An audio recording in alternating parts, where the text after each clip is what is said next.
cracking? What's cracking? What's What's cracking? We live, Gabe. You came We live. just We the live. millisecond, bro. You came I just a got it. millisecond. Right on time. You knew, bro. You knew what I was doing, huh? I had my spider senses, dog. That's what it is. And I was cracking. What's What's up, cracking? man? What up in the chat? Everybody in the chat. What's cracking? Just Everybody. chilling, man. Everybody. Just chilling, I bro. didn't, We I didn't gotta. hear the music.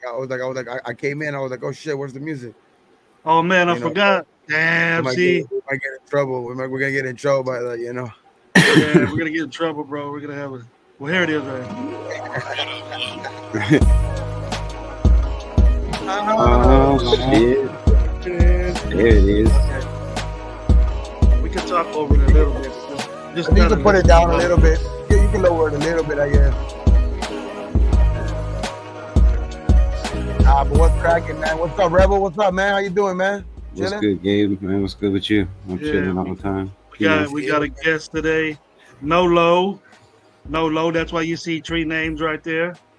It's actually a G&G show today, and then we got a guest with us that has good game, and we're gonna show it. He wanted to make his appearance. Hey, what's cracking, man? Like, What's everybody, good? welcome to Raider Nation Live, man. Everybody in the chat, man. Raider Rebel, man, and go and make sure you guys Raider go Rebel follow in the him. house. You got a page, right? Yes, sir. Yes, sir. I got a page. It's Raiders Unleashed, Raiders Rebel. So appreciate both y'all having me on. Love the show. Man, for sure. Definitely always in the chat, commenting and cracking up great content. Y'all are growing. Definitely hope y'all hit 1,000 soon for sure. Gabe, how do I switch it over to the other side, Gabe? Just drag How do I it. switch- Just drag the box. Just drag the box over. There you There we go. go. There it is. There it is. Oh, there it is. Gravy's. Sweet. Yeah, Gravy's getting with the Yeah. times. Gravy's getting with the We don't times, need bro. low, man. Gravy's I told learning. you, Gravy's learning. You got the don't music even on. need low, man. We don't need He low, fucking bro. got the setup. All right. There it is. It takes a while for us old timers to get that shit going. I have the Man, same problem. I forget how to myself, do this shit in 30 minutes, bro. I'm forgetting all this stuff. Yeah, welcome to Raider Nation Live, home of the Raider game. Bestest live to me that's on at Sunday nights. We got ourselves a special guest, Raider Rebel, chat guy that's always have confrontational with me. And I think he ever messes. I don't think he ever messes with Gabe, but just about everybody messes with me. It's just I think it's just being on the same page with certain opinions. You know what I mean? Because it is kind of it's like a coin toss. You know what I mean? Because our arguments are usually one against the other. You know what I mean? So it's usually just kind of agreeing with a certain point, certain opinion, or something like that. But we're gonna find out soon who had the right opinion. That's for sure. Right, Yeah, right. we are. The pads are on. Everybody's going to definitely find out soon. Preseason is next Saturday, right? I mean, they had the first scrimmage, I think, yesterday or Friday.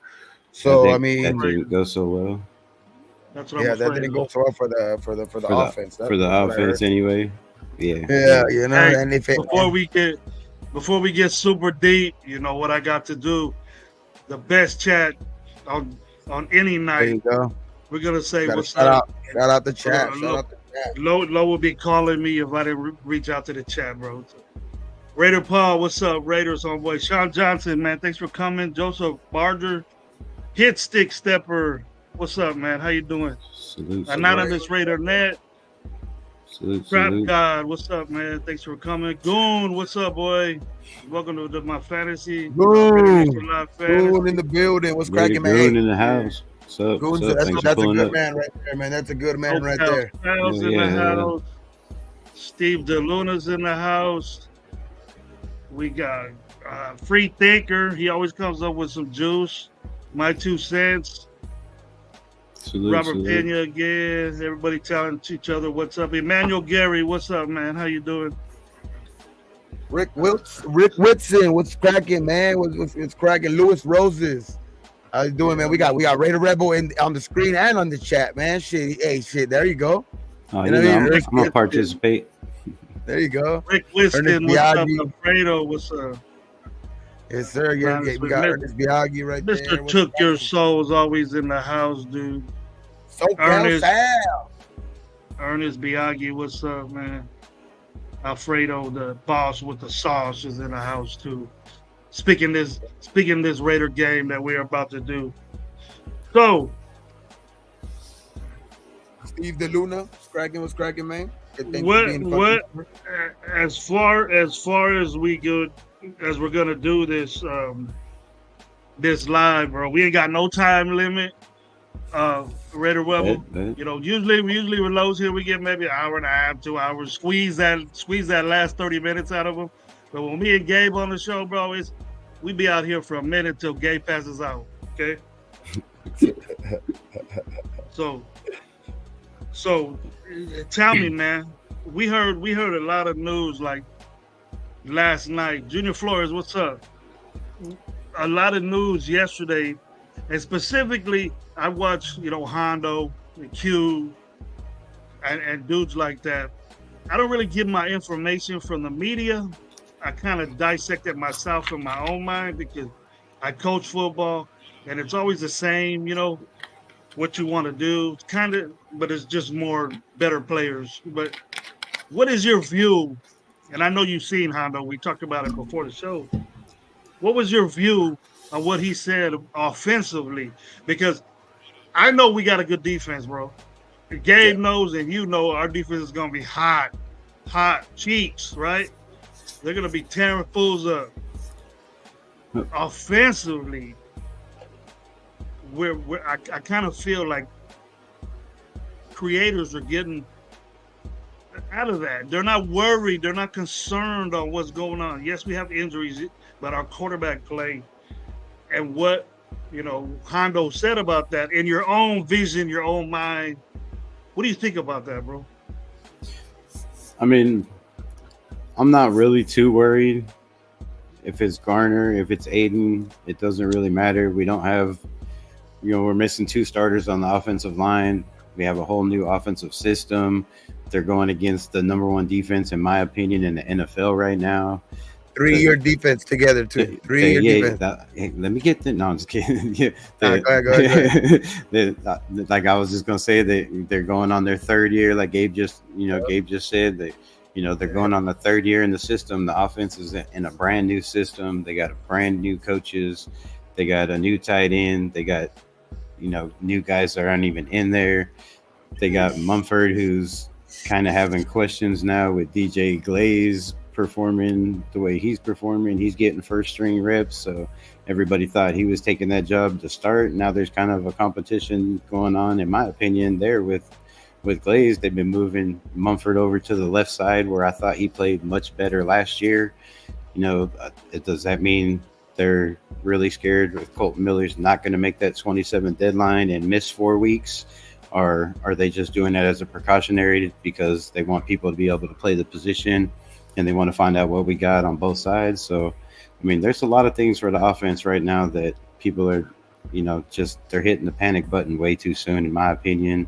Let it play out. We got another week of practice. On Saturday, if we come out and get stomped and the offense is just completely trash, then yeah, we might have to panic a little bit. I mean, I'm definitely going to be yelling and screaming if we get our ass kicked during the game. So, I mean, just hold off. Let's see how it comes together. Definitely, it's not like AP said they didn't hit the ground running. So we all know that, and we're, maybe AP put too many expectations on the team, saying he expected everybody to come out when the pads came on and hit the ground running, and obviously the quarterbacks haven't hit the ground running, or they have hit the ground a couple of times and thrown a bunch of interceptions. So, they are playing one of the best defenses in the NFL, and that backfield just seems to get nastier and nastier. They have 2-3 picks every practice now. Like, they weren't doing that last year in practice, so they're definitely coming together. They're definitely getting better, and the defensive line. I mean, when you have the defensive line we have constantly in your face, you're going to make mistakes as a quarterback, especially as a second-year quarterback, and even as going into your 7th year, either way. So, I mean, that's just my opinion on the offense. I'm not panicking. I Okay. would probably Okay. double that too, just because for the simple fact, like we kind of talked about this, me and you two earlier, Gravy, when kind of had that call too, where it was like, it's big time, dog. It's big to miss, be missing. I mean, obviously, we still don't know what Powers has, but he was picked big. He was picked in the second round for a reason, right? So we have expectations in him to like come in here and start. So that's one guy, that's one body down, and then the biggest thing is especially Colton Miller. You know what I mean? The Colton Miller thing. I mean, you hear encouraging things when they ask questions about Colton that he's almost there and stuff like that. It kind of was, just the procedure was done, kind of too close to training camp. So hopefully we just get him in Vegas. You know what I mean? Because I know this is the last week in Costa Mesa, and hopefully we get him back in Vegas in training camp. But that's why I think that's a big reason. That's a big reason why your offense would be struggling. You know what I mean? Your blindside Pro Bowl tackle. You know what I mean? Has been missing, and they're just basically just kind of like winging it. You know what I mean? With different guys, trying to start different guys at the other tackle position. Kind of moving Mumford over. I believe too for like that it's more for a precautionary reason where you know what I mean, because the Colton thing, because Colton did miss some time last year, and then did have the shoulder surgery this year, and it was two shoulder actually procedures. So I just think it's more of a precautionary just to have him play the position, you know what I mean? And then it's kind of, I mean, it's not looking good as of right now to like, 'cause we thought that there was probably going to be more. We're probably going to have more depth on that line with the Pete pickup, and then you know what I mean. I mean, Cody Whitehair was okay pickup because he was in the system before, but somebody needs to step up on this offensive line because I mean it's 17 games too, and then Colton's kind of older. I mean, I'm thinking Mumford is going to be a set piece probably on the right side, but because you do hear some good things out of him, out of most probably offensive line right now because they're all struggling. But I just think that's the big time. That's the biggest reason why this offense is struggling right now because our main point, I mean, our main strength is our defensive line, which you got guys who are studs all over the field on the defensive line, and then you got a makeshift offensive line right now. You know what I mean? You don't got your anchor in Colton Miller, and then you don't got a guy that was picked really high that you have expectations for. So I think that's a big reason why our offense is struggling. None of y'all worried about that? I think, I mean, I'll be more worried. I said it last week, you know what I mean? I'll be more worried if it gets closer to the season. We don't see Colton or Powers at all. You know what I mean? I'm worried. I'm more concerned than worried. You know what I mean? But like, because worried, it's kind of almost like you're ready to push the panic button and let's go. But I want to see, like, because when they do get asked questions about those two guys, like, I think that's we always thought it was a shoulder with what's his name, but there's different reports about JPJ with the concussion. A lot of people thought it was maybe the shoulder because he had that lingering from the Senior Bowl and all of that shit. But they talk about him being close to coming back too. So if we don't see him, like I said before, if we don't see him in camp at all, then I'd be worried. But as long as I think as long as we get him in here before the last preseason game, and they get a good actually 2 weeks of practice in here. I mean, JPJ would be good to get him in here now, but Colton is the one that, as long as we get him in here at all. See, my thing is JPJ, he hasn't really had any time adapting to the speed of the NFL. In this defense, like, they didn't have no pads on, there was no collision. He don't really know what it's like to try to stop Christian Wilkins or Tyree or any of these guys. And the offensive line, I think Lincoln Kennedy said it best in his interview the other day, that the offensive line is like synchronized swimming in a ballet. Like, these guys have to be in sync, they have to know each other. Is Colton Miller that good of a lineman? I mean, did he make the Pro Bowl last year? They don't even have him ranked in the top 10. Is he that good of a lineman that he can come in this system that all our offensive linemen are struggling right now, that he can come in and just plug in and go?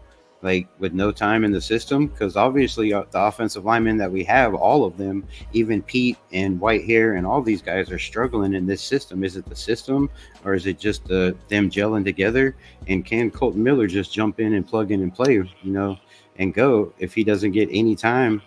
Or is he going to be ready and miss time? And same thing with JPJ. Like, is he that good that he can just jump in and be ready to go, when the season starts with, a couple weeks of preseason and a couple preseason games? Like, it's going to be hard to tell. You have to know the guy next to you, what they're going to do, trust the guy next to you, and you can't build trust in a week or two. Like, it's just not going to happen. So, yeah, I mean, I'm having lots of worries, especially.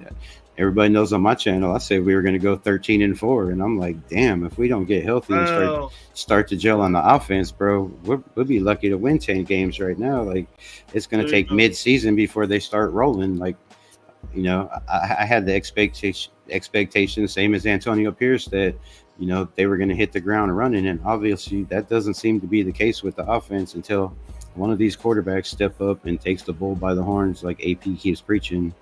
It's definitely going to be scary for a while, and people are going to be questioning, and people are going to be making videos, and it's going to be negativity, which we definitely don't need.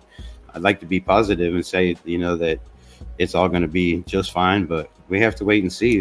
There's a lot of questions. There's a lot more questions than I had 2 weeks ago. I guarantee you that.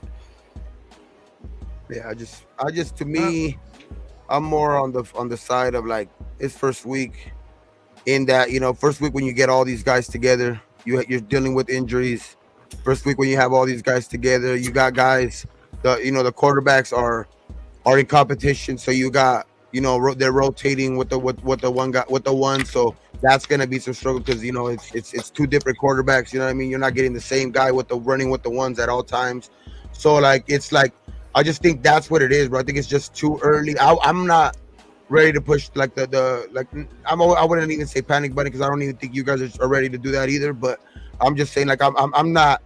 I don't think I'm not that like I would say like that's why I said I'm concerned to a point, but not worried because I think that it's still early in camp for the offense, and you did hear some stuff, what I mean. Obviously the scrimmage didn't go as planned for the offense, but you know what I mean? A couple like the days, prior to that, you heard some good news when Minshew kind of went with the ones, and then the day after, you know what I mean? AOC kind of took the initiative, and then he ran with the ones, and then he had a kind of a good day supposedly. So it's like, then I would also comment on like Gravy. I know that sometimes we don't want to listen to any of the media or anything like that, but right now. You know what I mean, with this Costa Mesa shit, and then like, they don't really want to allow no cameras in there or anything like that. So it's like, what I do, like, I don't really listen to just one guy. What I do is try to kind of dissect a lot of what these guys are saying, like a bunch of like little things what they're saying. Like if a lot of the things that they're saying, sometimes they coincide because they say the same thing. So that's more on the along the lines that you think that okay, that's probably more. Because they're not. I'm pretty sure they're not all getting together and saying, "Hey, let's say this on our lives." You know what I mean? So I think it's kind of like analyzing all of their things, what they're saying, and the reporters, and then you know what I mean with the interviews and the things. So you kind of just have to take that all into account too, right at this point, because and you have don't let no cameras. You know what I mean? They don't let no cameras into actual practice. You have to take into account too that Devontae Adams hasn't been there, the last couple of days. So, baby, his baby being born. You have your best. It does mean a lot in a scrimmage. That's your go-to guy. Like you can throw the ball. You can. But some of these picks that they were getting, you could throw the ball to Devontae in triple coverage, and he's going to come down with the ball. Like, and you're throwing it to guys like Trey Tucker, who is going through his hands, and Palomalo's ending up with the interception, or Devonshire, whoever. I think it was Devonshire was behind him, but whoever, Jack Jones coming up with picks. These are not having pretty big. Not having your left tackle and your one of the best receivers. That's pretty bad. So it's not really time to panic because who's the defense missing? Name me somebody on the defense. Who's the defense missing? Like Check who's this not out, Rebel. who's not healthy Check on the this defense out. right now? There we go. There we go again. Everybody's hard trying to earn a spot, which they're trying to earn a spot on the offense too, but they're missing a bunch of key components to that offense that are going to be key components to running the system that we need to run, and they have to learn the system before they can run it to perfection. That's why we have an off season. That's why we have a preseason. So, when you got people missing passes or tipping balls for interceptions, that's not on the quarterback. So the media blows shit out of proportion, and they're always going to say, oh, this dude was ass today and this dude had a great day, but this dude got sacked, so he was trash.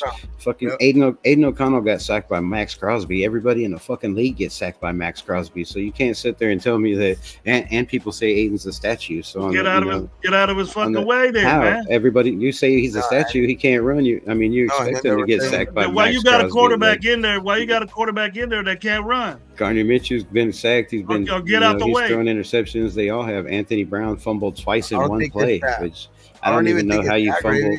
I don't know how you fumbled twice in one play, but Anthony Brown fumbled twice in one play. Like that's what is that shit? Let me get to the chat again, man. We got a lot of new people. It's just that like Ben Bad, what's up? Cool Kev, Night Owl, what's up, man? Cool Kev, what up? Salute. Thanks for being up over here. We got a lot to talk about because I just on this subject alone because I disagree with a lot of shit. Joel Lee, what's up? D-Moats. I am 16. Chiefs kidding them. You get out with that. Rafa, what's up? It's cool. If you're a Chiefs fan, listen to our game, and then you'll realize how bad we're going to beat your ass when we play you. Police in the building. All eyes on G, my Fresno partner. What's up? What up? Chad Schrader, what's up, man? All eyes, Anonymous. The graphic. Night Owl, Edgar Bonilla. What's cracking, man? Hit Stick Stepper. Bonilla, what's up? We the people. What's cracking, man? But it's just, what's good? I just feel like it's Go ahead, Gabe. Go ahead, Gabe. The Mokes, my guy. I feel it's way too early, bro. Like, it's not even. Night I know that you want to say that, like, I know what you're gonna say. Like, you're giving these guys excuses again. We're giving these guys excuses again. I don't think it's. I don't even think it's an excuse. It's just facts. Facts are not excuses. You can't expect a first year offense. You know what I mean? That I think is trying to find their quarterback to be like on the same level as, you know what I mean? One of the better, like, even that's one thing that like the media will shit on us for about everything this year, but that's at least one thing they actually put us in the top 10 for our defense. You know what I mean? Because it's for real. I think that this defense is really for real. You know what I mean? So and then you get reports that Max is like literally getting pressure on every single play. You know what I mean? He's beating these guys almost on every single play. So it's like, I mean, that's great because Max is that dude. You know what I mean? But like, I mean, I don't want to put too much blame also on the quarterbacks because, I mean, the offensive line has to do its job too. You know what I mean? And I think that, I mean, that's why I'm saying I'm concerned about the offensive line to a point. But in the quarterbacks, I think that's why they're struggling. I think that's why you see the biggest struggle in the quarterbacks, like it's because of the offensive line. Yeah, they got to have protection. If you can't stop the solid defensive line. Road King, what's up? But go ahead, Kate. Let me get to. No, I'm good. Go ahead. Okay. From the get, tell me yes or no. There should be somebody at that quarterback position, I'm talking the quarterback position. I already know what's up with the offensive line, and I've been bitching about that for 2 weeks now since these guys ain't been practicing. That's bad, okay? And I know that the defense is gonna kick ass, and I know that I'm confident in that defense. But like I said before, Gabe, every time we talk about offensive football, we always sway to the defensive football because we know we fucked. We know we fucked, and we just don't want to accept it and talk about it. But let me tell you one thing: if somebody hasn't took control of this position yet, you know, you're right. I don't want this good bad one day, good bad next day. That's not consistent play, Gabe. They've only practiced like 4 days. It doesn't matter. Look, man. You in a new system too. He ain't learned the system. Bullshit, Rebel. That system was put in. They know it. Right now, they're just fine tuning. Yeah, but they I have to just gel. know, but they in the haven't. They have. system, This is the first time in pads. and you're Like going, and you're actually out saying, there. Hitting's hitting, bro. Hitting's hitting. We know that we missing the offensive line. I'm talking about the quarterback play, the most important position that we need to be worried about, and nobody has stepped up to do shit. So the quarterback that's learning this on the fly, like not on the fly, but he's not learning it they're, from the they're all fly. learning. They know How? it. How though? Like what is it that they know? Like what do they do in meetings, dude? And just that 2 hours. Yeah, of I practice, get that. I get that. You can write down as much. You can watch as much film as you want, but it's not the same as being on that field. It's not. And when they get on that field, they're what kind of results are we getting on the 4 field? days?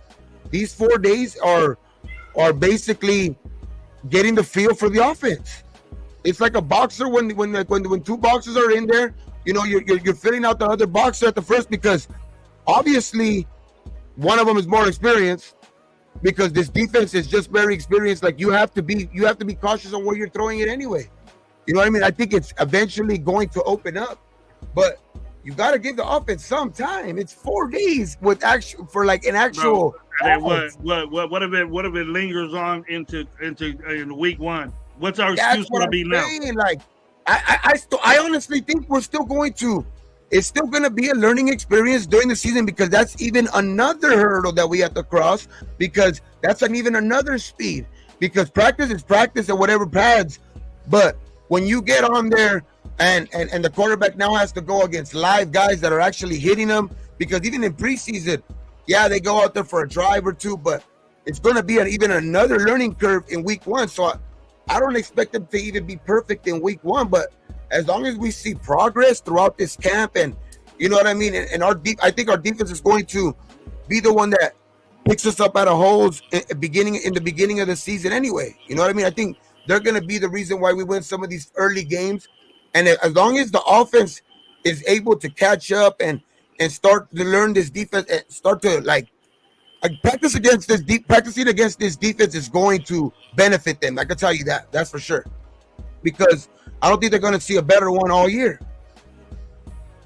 Yeah, it's definitely going to make them better. But and there's also to that point, like you said. I mean, they're going against 4 of the best defensive, linemen, and then you have Adam Butler, who's on a mission to say he wants to be seen, he wants to play every down. So you got guys like great last year. Yeah, so you got guys like that with a fire behind them, and then you got Spillane back there. You got Luke Masterson, who's been making plays. You got Tommy. Talking about the defense again. There we go, talking about the defense again. I know, but let me finish. Tell me what's wrong with the offense, Rebel. Tell me what's wrong with the offense. I know they're going up against they're going up against a great defense, but yeah, the problem is the quarterback play right now and the offensive line. Like we know it's the offensive line, but we also got to understand like how we're not doing good against our defense, but we also play the Ravens, who have just as good of a defense, if not better. We play the Browns, who have just as good, if not a better defense. We play the Kansas City Chiefs that have, just as good, if not better defense. Like they lost Snead and a couple players. We don't know what they're going to be this, but we go against a lot of good, solid defenses. And if we can't do good and we keep turning the ball over against our own defense, then we're going to look like trash against those guys, and we can't rely on the defense to keep giving us the ball or scoring points. We can't rely on that. So they definitely have to pick it up. Offensive line, quarterback play, somebody, like AP said, somebody's got to step up and take the job. And I don't care if it's Gardner, I don't care if it's Anthony Brown, I don't care if it's Carter Bradley at this point, but we need to figure out who's going to be that guy so he can take most of the reps and get most of the timing, because obviously nobody's gelling right away in the system, and it's going to be hard. We got a game in a couple of days, in a week, or like in a week against the team that we didn't. You're saying that against the team we didn't score any points against last year. So you're saying that, Rebel. I was just going to say that. We didn't score any, but AOC did not score any points. Well, the whole team didn't score. I mean, that was with Devontae. That was with Jacoby. That was with Michael Mayer. That was with.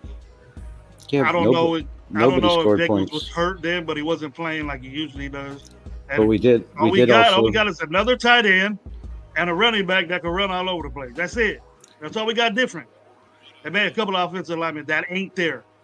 I mean, they had a I couple drives. They had the ball at the 11-yard line, and Hunter Renfrow fumbled in that Minnesota game. So, I mean, we had a That's chance why to. he is not. We, That's see why a he's not lot on the of team no more. we had a chance to just hear put a lot points of on doubt. the. So I it hear a lot wasn't of just doubt. AOC. You can't say AOC lost that game. As the defense gave up the 3 points to end it. So, We they didn't score no points, bro. they Jesus, didn't score no we didn't points. score They anything. The didn't quarterback has stop to- them completely. So it's a team effort. Man, the whole team got beaten in Minnesota, Gotta and Trust the process. they Trust the laid process. they laid an egg and they learned from it, and they went out and put up 63 the next week. So, if they can continue to do that and the offense can continue to grow like that in these preseason games, and they're ready for week 1 against the Chargers, like the Chargers aren't going to come out great. They have the same problems we have: a new defense, a new offensive system. Herbert, nobody knows how long that's going to be. Sherbert, so the Chargers have problems just like we do. Every team is going to be, every team starting out 0-0. So if we can, AOC, Aiden O'Connell was great in the preseason last year. He beat the 49ers. He beat the Rams.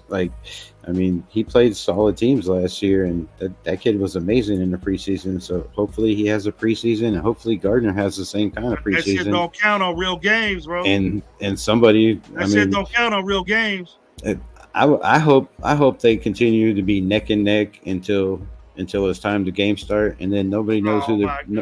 That's even more depressing. That's even more depressing. I mean, for us, you but want to then decide who's going to be your starting quarterback the week of game 1. I think AP and them will, the coaching staff will know, but I don't think they're going to tell nobody. I don't think they're going to let anybody know that he made a mistake. I think AP knows that he made a mistake, maybe. hot take by Greg. Bro, I think the way you sound is like we're not gonna win no games. I'm not with the quarterback that we have. I'm even pissed off about Minshew, bro. I was telling Rebel, and I told you before game. We're good. I'm questioning Gardner Minshew's play because he can't beat up this dude. I'm questioning Gardner Mitchell because he can't beat it out because legit that's AOC. Exactly why it's because your mind is thinking too much negative on AOC that you can't even see you can't see no positive in him. And that's just not the case. I don't think that's the case at all. It's too early in camp. One of these guys will take advantage when it comes time. It's just it's getting a hold of this offense, and having not, it's just we're going to get better on this offensive side. I'm not worried one bit, to be honest.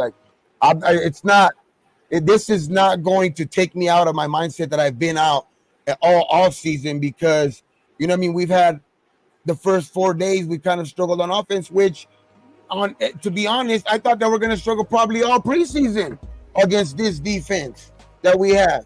So as long as they can be better, I'm not going to panic at all yet, bro. This to me is just early camp struggles. We went 5-4 last year when AP took over. And this defense was doing the same thing to the offense it is now. Last year in practice, they were doing the same things it's no difference in practice than it was last year. They were doing the exact same thing. They were schooling the offense in practice. Every practice was the same thing. The defense is dominating. They dominated everybody. That's what they do. That's what they did last year. That's who they are. That's their identity. Domination. People want to know the Raiders' identity is dominate. When they get on defense, that's all they want to do. This front four and the people behind them, the players behind them are that's physicality, ill intent, and pain. That's what they want to do. Dominate. And you can see it in Max Crosby. You can see it in Christian Wilkins. You can see it in Spillane. These guys they're trying to kill each other in practice. Like Max Crosby was so upset that he was over there yelling at the reporter that said DJ Glaze held his own against Max Crosby and maybe even won a couple reps. He's over there yelling and screaming. That's how much he wants to win. It doesn't matter who's out there, and he knows it's making the offense better no matter what. So, That's all we can hope for is that when they gel together, and when Colton comes in, or if he comes in, that he can just plug and play. Which that's my scary part. Like, is he I making trust the quarterbacks play? Yeah, and you would think Obviously, he's not. you would think Gardner Minshew being in going into his 7th year would have already taken he should be way ahead of Aiden O'Connell, right? Everybody says Aiden's trash. We need a new quarterback. Gardner's getting paid all this money. Well, if he's getting paid all this money to be the starter, how come he hasn't just ran away with the job yet? He's way more experienced. He has way more game experience. He has way more touchdowns. He's been in way more situations than Aiden O'Connell could even think about being. So why hasn't he ran away if he's that good? Is my opinion. That's what I'm saying. He should have already taken this job a long time ago, and he couldn't beat out Anthony Richardson when he was in the Colts. He couldn't beat out Jalen Hurts when he was in Philadelphia. He got traded for whoever that guy is over there making all that money that's not that good in Jacksonville. I didn't want to say his name, but they got Trevor Lawrence afterwards. I was gonna say his name, but I was trying not to. But yeah, because that's just ridiculous. Like, I think there's a lot of politics in those, though, because you got guys like that making all this money now, like. Just because of the quarterback is ridiculous. If you pick a quarterback number one, there's no way he ain't starting. You know what I mean? Number one, number two, or number three, which Richardson and Lawrence went. I mean, there's no way you ain't starting. You know what I mean? So it's like it can. Sometimes there's been situations and players have said this shit on plenty of occasions where just because of the guys draft pick status and shit like that. There could be a guy who was a 6th, 7th round pick who's probably better, you know what I mean, and cheaper and everything, but the pressure of you know what I mean, the having to have your draft picks, perform and all of that shit, like it's just sometimes they can get the nod just for that reason, you know what I mean? So it's like, but you know what I mean? I don't think that's the case with this team though. But I think AP, you know what I mean? I think he's just giving them a fair shot to both of them. I think. That's why I said it's. I think it's early in camp. One of these guys is going to take the lead pretty soon, and I think it's. To be honest, it's. I don't think it's going to be probably not even this week. You know what I mean? Because I think they're still evaluating that part of the thing. Like I don't think they're ready to make a call this early in camp anyway. I think they're gonna wait, get back to Vegas. You know what I mean? Get to their headquarters and all of that shit, and then really evaluate the actual.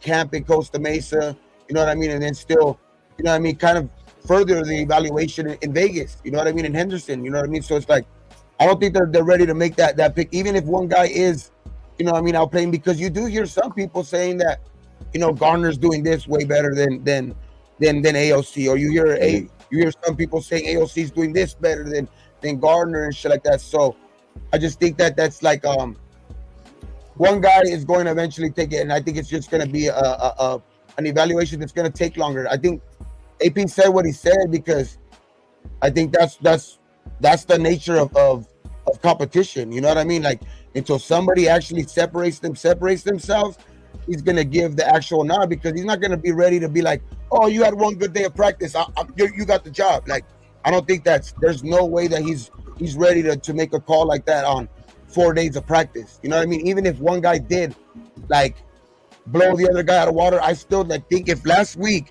if AOC would have blown Minshew out of the water, or if Minshew would have blown him out of the water, I still think they wouldn't have made the call. Yet. I still think they're not ready to make that event. They're not ready to make that call. Check it out. AP said in a news conference that he wants one of those guys to take a step forward. Separate. I get that. That was last week.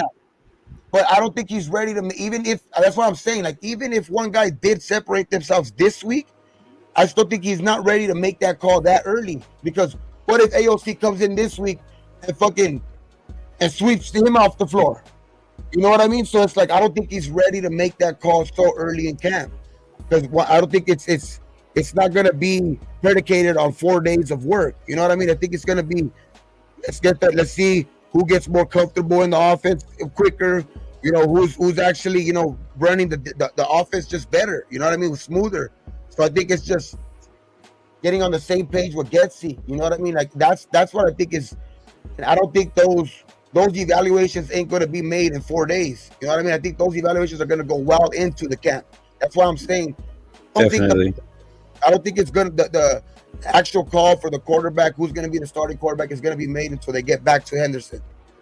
I don't know what basically what anybody could say to me, but I'll stand on what I say.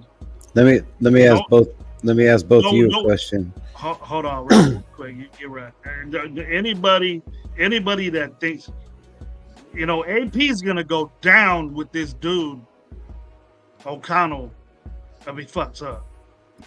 But he hasn't even said that O'Connell's a starter. But he said it before, Gabe. He said it before. He said that he has the edge. He said he had the edge. It's his job to lose, is what he said. He also said at the beginning of this camp, like you said. What did he say? He was just a starter before. He's just saying he was the starter before. He's still the starter until Gardner beats him. That's all it was saying. Obviously, that's all that means. Obviously, he's the guy. Wait, no, but because you have to, as a coach, you have to say that because he was your starter on this team last year. You're not going to give the keys to the car to somebody that just came in the building, who hasn't proved that he's the starter anywhere else. You know what I mean? You're not just going to hand them the keys right away. You have to say, as of right now, the guy that was our starter last year, he's the quarterback. He has the favorite, no matter how they have it performed, because he hasn't really seen them perform on the field. Now, when they came into camp, like you said, he said last week, somebody has to take, like Rebel said earlier, the bull by the horn. Somebody has to separate themselves. But I also think that call is not going to be made in 4 days, even if one guy did separate themselves in this first week. Facts. Come on, man. So you telling me to calm down. What's up, bro? Look at this. Look what he says after that.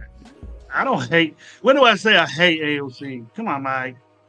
And if you see I dislike the guy. Most teams know that they're the starter is by now. I understand that.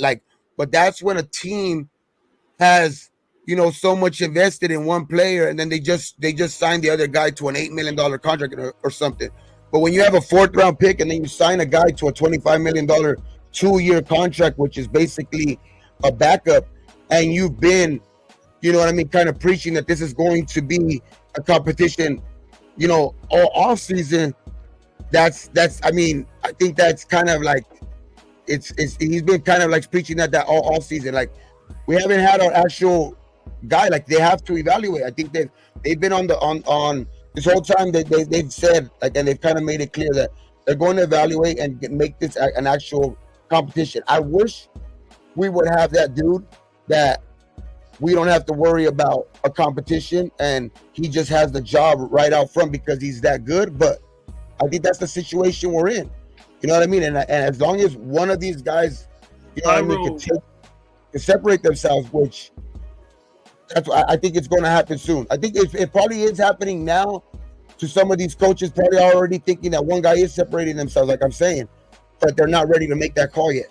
So would you rather have a quarterback that we're paying $60 million plus a year that we can't afford to keep, Malcolm Kuntz or Nate Hobbs or Trayvon Moehrig or Spillane or all these guys that are due contracts? Would you rather be paying a quarterback, or would you rather that's why. Would you rather wait and let these guys adapt to the new offensive system, adapt to the players, adapt to this new young rookie, adapt to 12 personnel? Because you got to understand, if you listen to Getsy over and over again, this is not just 12 personnel. He's not lining up a tight end on both sides and a running back in the backfield and just running the same plays over and over again. He said when he runs up in 12 personnel, you're not going to know if he's running 11 personnel or 21 or 22. Like, you're not going to know. He wants this shit to be so the defense not going to, they're going to be people in motion. They're going to be constantly flipping guys around, moving guys. The defense is not going to know what's coming. They want the defense to constantly be on their heels, guessing what's going to happen. Like he said, we can line them up in and drop them back and hand the ball off to them, or drop them back and have Jacoby Myers pass. Like, there's going to be all kinds of different scenarios that you can run out of every system. They're going to be coming to the line of scrimmage with 3 or 4 plays, and I think that's the problem right now for these quarterbacks. Even Gardner Minshew being in his 7th year and Aiden in his 2nd year, is they're not just coming to the line with 1, 2, 3, 4 1 or 2 plays in their head. They're coming to the line saying, if this linebacker does this, if they show this coverage, run this play. If they do this coverage, run this play. If this guy goes in motion, run this play. If this guy follows this guy in motion, run. They're having 3, 4, 5 plays at the line of scrimmage that they're having to read the defense and then call out, and they're putting a lot of pressure on these quarterbacks. And Getsy said it himself. He's handed them nothing but playbook calls, overload. He's trying to see what they can take and what they can do. So he's putting a lot of pressure on them. And once he learns, he even said this system is not built yet. They're just trying to figure out what they can run out of what systems, if 12 personnel or 11 personnel or 21. They're trying to figure out what systems they can run.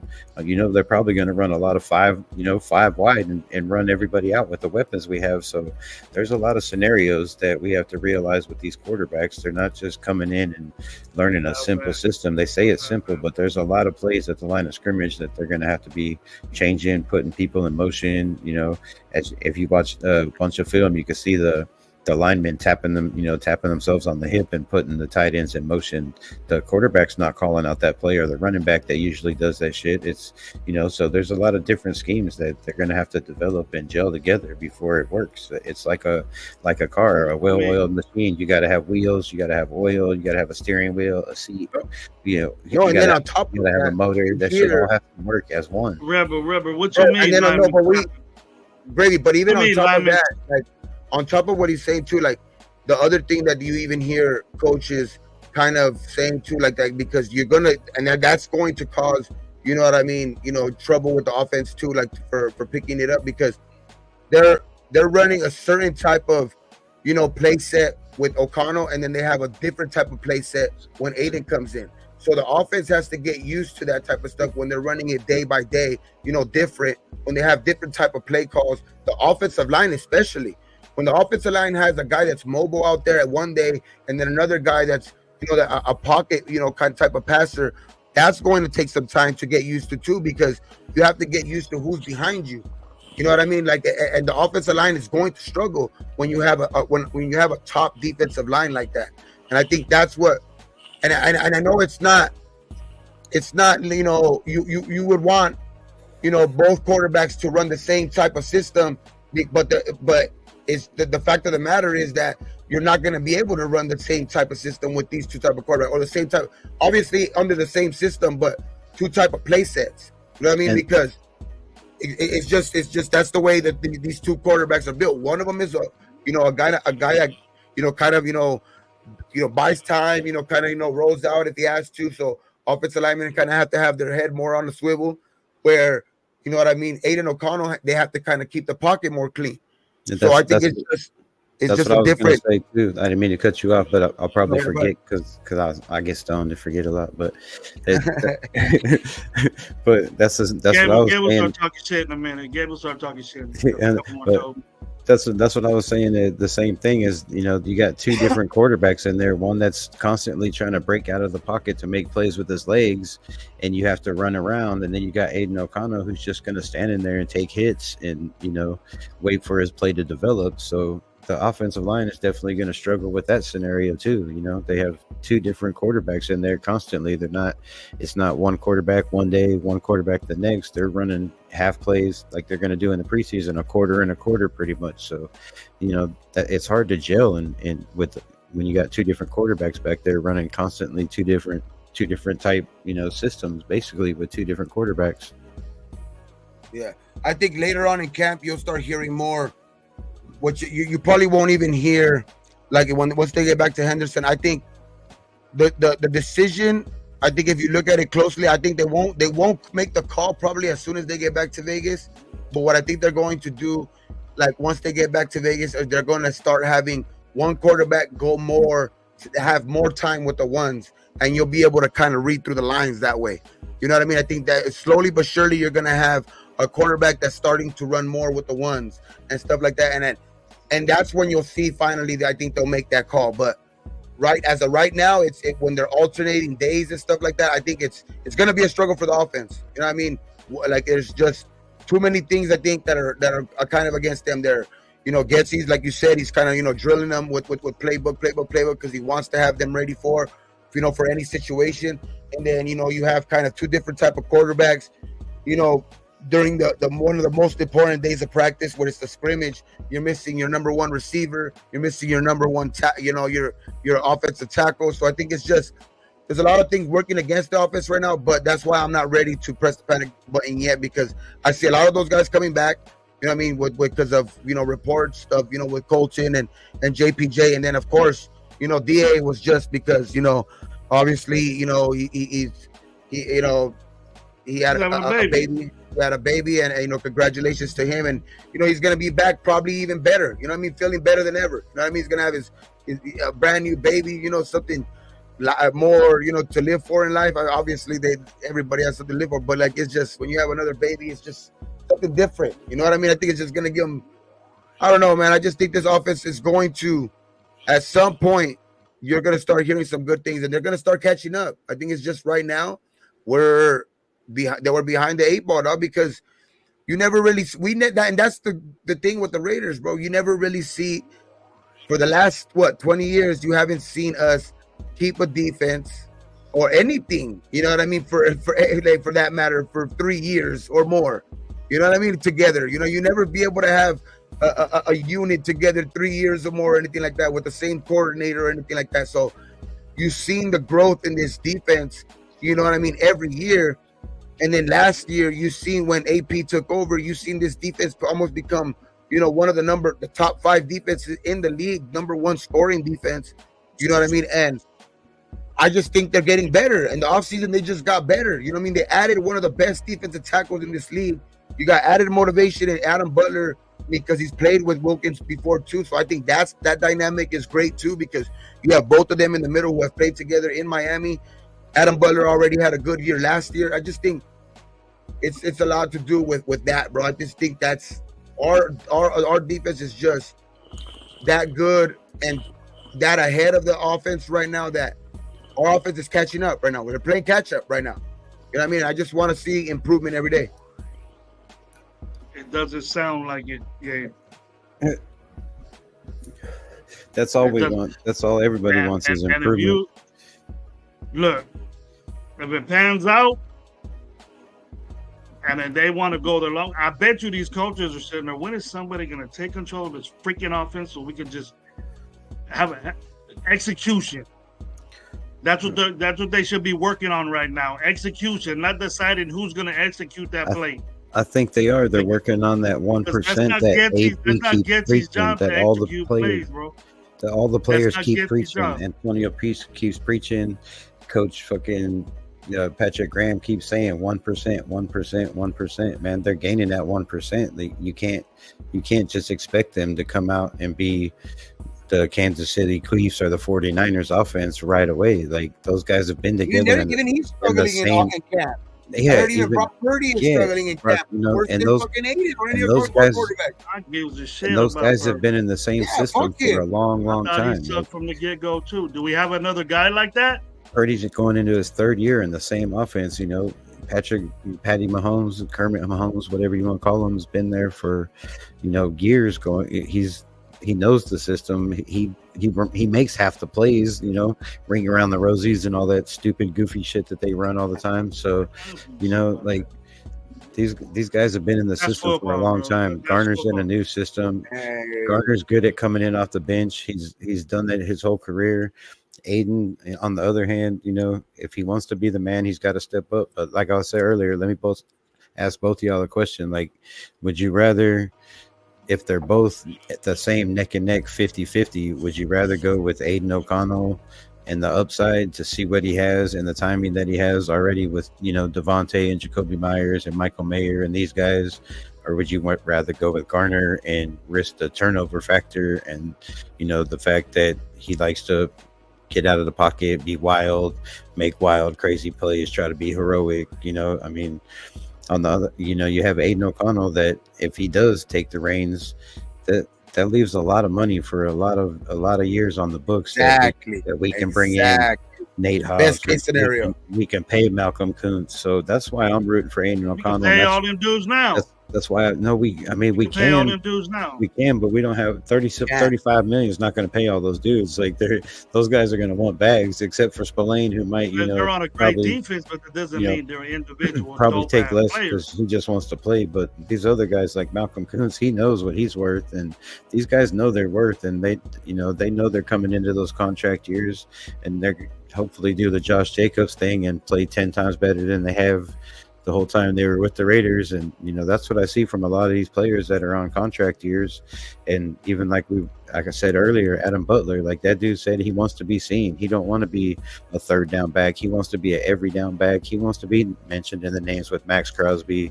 He wants that back like Max Crosby, Christian Wilkins. So when you got these guys that have 5-6 sacks last year in the last couple games with that fire, like the defense we already know is going to be good. They're going to dominate.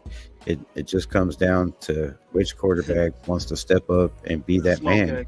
And they don't have to be a superhero. They just have to not turn the ball over, make plays, sustain drives, and score points. I mean, we even have one of the best field goal kickers in the league. We can kick field goals all day if we're not giving up points to the opposing teams. I'm good with that. I mean, it's going to be ugly, but a win's a win, right? Oh, yeah. Any win is fucking. That's why I would never say anything about any game. I don't give a fuck if it's the last game of the season, second to last game of the season. Like a win in the NFL, dog, especially during the season, that's a shit. That's something. Yeah, not you don't get a lot of them. You know what I mean? So it's like, especially when you're a bad team. So I would just I would have more confidence with our offense getting better. I think throughout this camp. You know what I mean? I think that one of them is gonna end up taking. Who knows? Like you said, Gravy. Some coaches might be, they might be saying, I just want somebody to take over. But some might be already saying, in the back of their mind, once we all come to a decision, I already know who I want. You know what I mean? So it's like that's why I'm saying, like, I just don't think we know much of it, much of their decision making yet. Like they probably already have somebody in mind. You know what I mean? With like you said earlier, like they probably already have AOC in mind. Who knows? If they probably already have Gardner in mind, like and want AOC to sit, a couple more games. I just think that they're just not ready to make the call yet. That's the biggest issue, I think. Like they're just not ready. Like somebody said right now in there too. Like why would they even make that call right now anyway? Like fuck it, make the call as long as in that locker room who's gonna be the quarterback on day one. You don't gotta announce it to anybody. You know what I mean? Like they gotta do. They could announce it the day before the season, so the fucking Chargers don't know shit. They don't know who the fuck is gonna play quarterback that day. You know what I mean? So like, as long as our coaches and somebody is separating themselves, that they know that, and they know that, as long as they know it behind the scenes, and they know who's gonna start day one, that's all that really matters. You know what I mean? At the end of the day, right? Mike J, Pyro, what's up, man? Wild Turkey, what's up? Thanks for the House Junkies, what's up? House Junkies been throwing some mad stuff.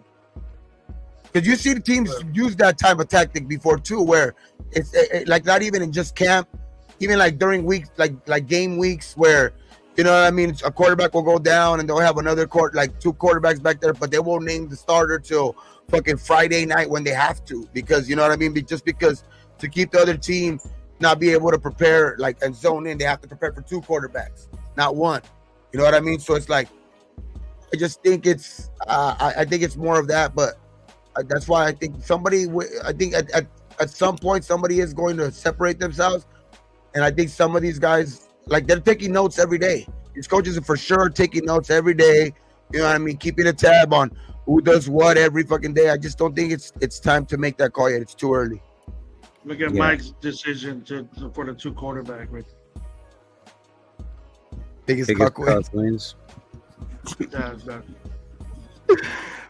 way to do it, Michael. That's the way to do it, bro. That's the way. I hope you want to be a starting quarterback, just go in there swinging, bro, in the shower.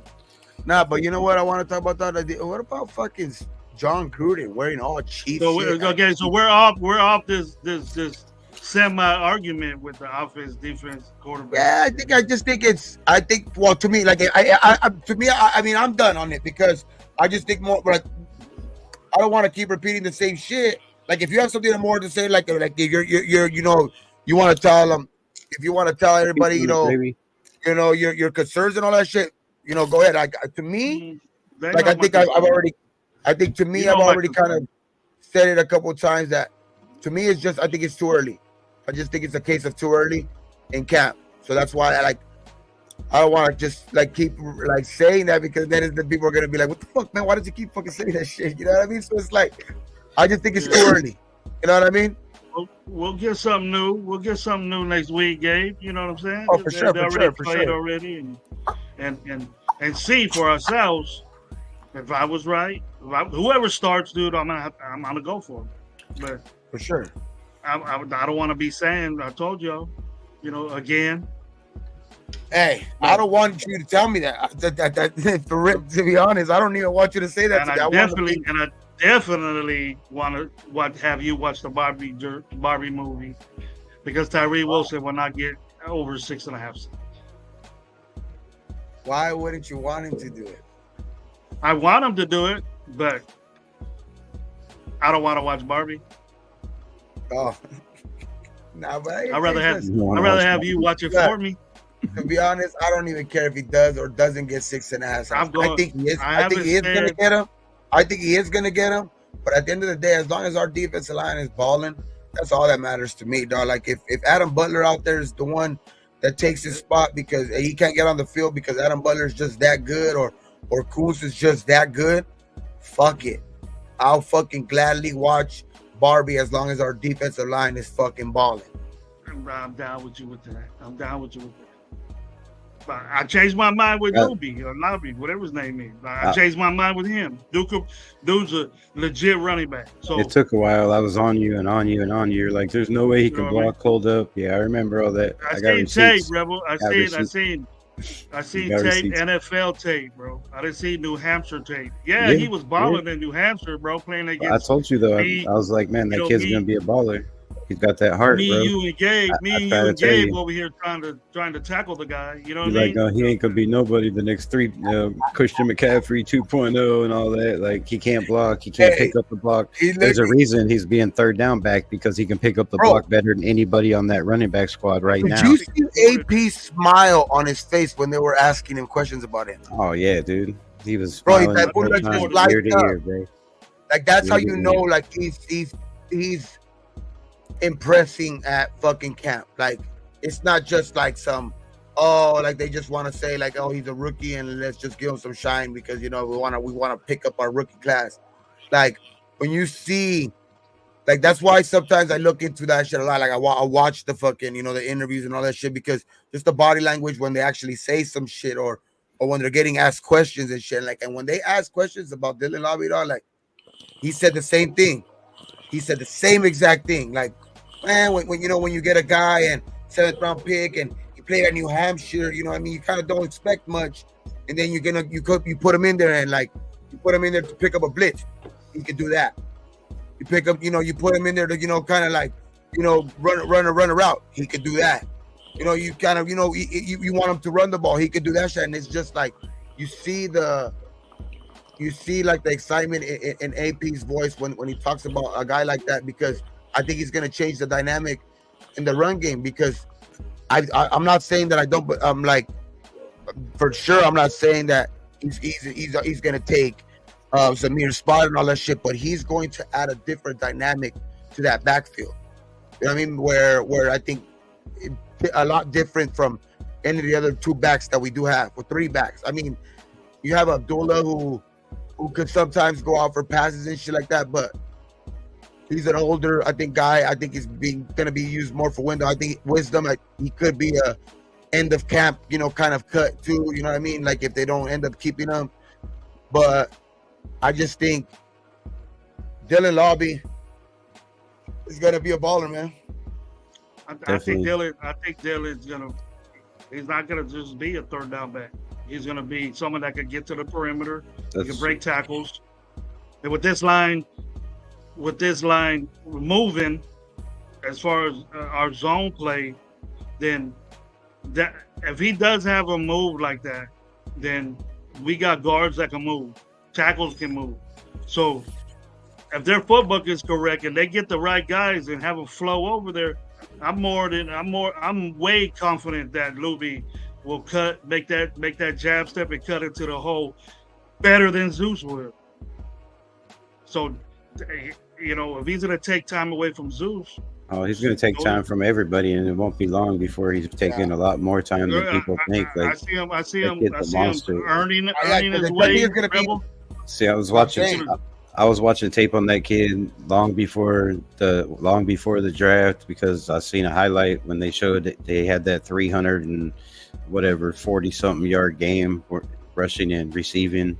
I was like, who the hell is this kid? So I was going back and trying to scam and find whatever little thing I could find on the internet, and I was like, man, this kid is a beast. So I started making videos about, I made a video about it, and I was in everybody's chat saying Dylan Laube, and everybody in the chat was like, oh, Dylan Laube, who the hell is that? Who the hell was that? Nobody knew who that shit was, and I'm not gonna lie, I was like, man, I'm telling you, this kid. And everybody was, they were like, man, there's no way this kid makes it in the NFL. I was like, bro, just look at him. Like, he fits the Raider every quarter running back we've drafted. He fits that persona. Like, he's tough. He knows the playbook. He's fast. He's got great hands. Like, that's pretty much every Raider back we try to go after. McFadden to JJ to Charlie Gardner to Tyrone Wheatley. Strong, fast guys with decent hands. Like, so, Napoleon Kaufman. Like, he fits that routine. He fits that Raider too, and he can pick up the block. He's tough. He's blue collar. Like, he was a walk on it, and then ended up being a running back to a receiver. Like, the kid's just. AP smiles every time he talks about him. You see Cadillac just smiling when he talks about him.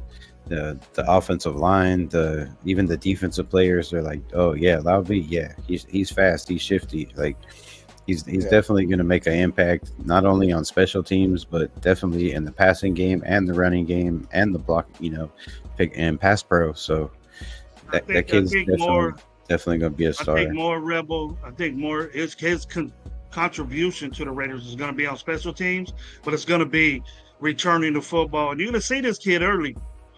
I think you're going to see him very early. And then from the odds he was under seventh round pick, he had a long ways to beat out dudes. So 6th round. It's hard. So that just tells me this dude has the work ethic to do it. Now, what I've seen with him on the tape, his practice tape, is that's where I get the running back philosophy from, as far as when I coach it, is can the dude block blitzing linebackers, blitzing, let the defensive end go, just get in his way. Haven't seen that from him. Exactly. But you can't. The way they're probably going to use him is that factor. You need a first down, a possession type guy that can make something happen after the fact, and he's really good at that. He has good ball security, great vision. I just changed my mind on him when I seen that practice tape, that's what coaches look at. That's what coaches look at. I don't go back to New Hampshire. I don't go back to New Hampshire and see him balling against inferior defenses. I see him now against the Raider defense. He played Michigan Central. He had a great game. He had a couple of decent. He was balling in the Senior Bowl. You know what I mean? With guys that were going to be drafted, not top picks, but guys that were going to be taking the 3rd, 4th round pick. He was he was showing out against those type of guys too. You know what I mean? Not just he showed out like he's a football player, and I think that's one thing that he's a Raider. He's a Raider. And you can just tell the dude likes playing football, dog. And that's what you want in football players, dog, because a lot of guys let other things, kind of take their mind away from the game and shit like that. And then they end up, like, money kind of, changes them. You know what I mean? And shit like that, which, Dylan Laube obviously is a 6th, 7th round pick. Or I don't know, To be sure, I'm not too sure. But the thing is, he has the same money, and you hope that never does happen to him. You know what I mean? You hope he stays the same guy. But as of right now, you see the work ethic. I think you see the work ethic there. I just would say, like, I don't think he's going to. Probably not this year. He won't take Zamir's spot, but I do think he's going to be a big part of this offense. But the reason why I don't think also too is because just the identity that I think that AP was kind of preaching. Like, they want to be more of a smash mouth football, which I'm not saying that he can't do that, running between the tackles and shit like that. But Zamir, I think, is built for that type of, that load. You know what I mean? Which is going to keep Lobby more fresh on passing downs and, kind of plays where, kind of, you need to draw up a, kind of like a Texas route, or something like that for the running back or shit like that, which I think that's what's going to be, Lobby's kind of, contributions this year, where when he does get the opportunity, I think he's going to make, he's going to make them pay. He's going to make offenses pay when he does get the opportunity, just because of his shiftiness, his, and they're going to have, certain play packages for him.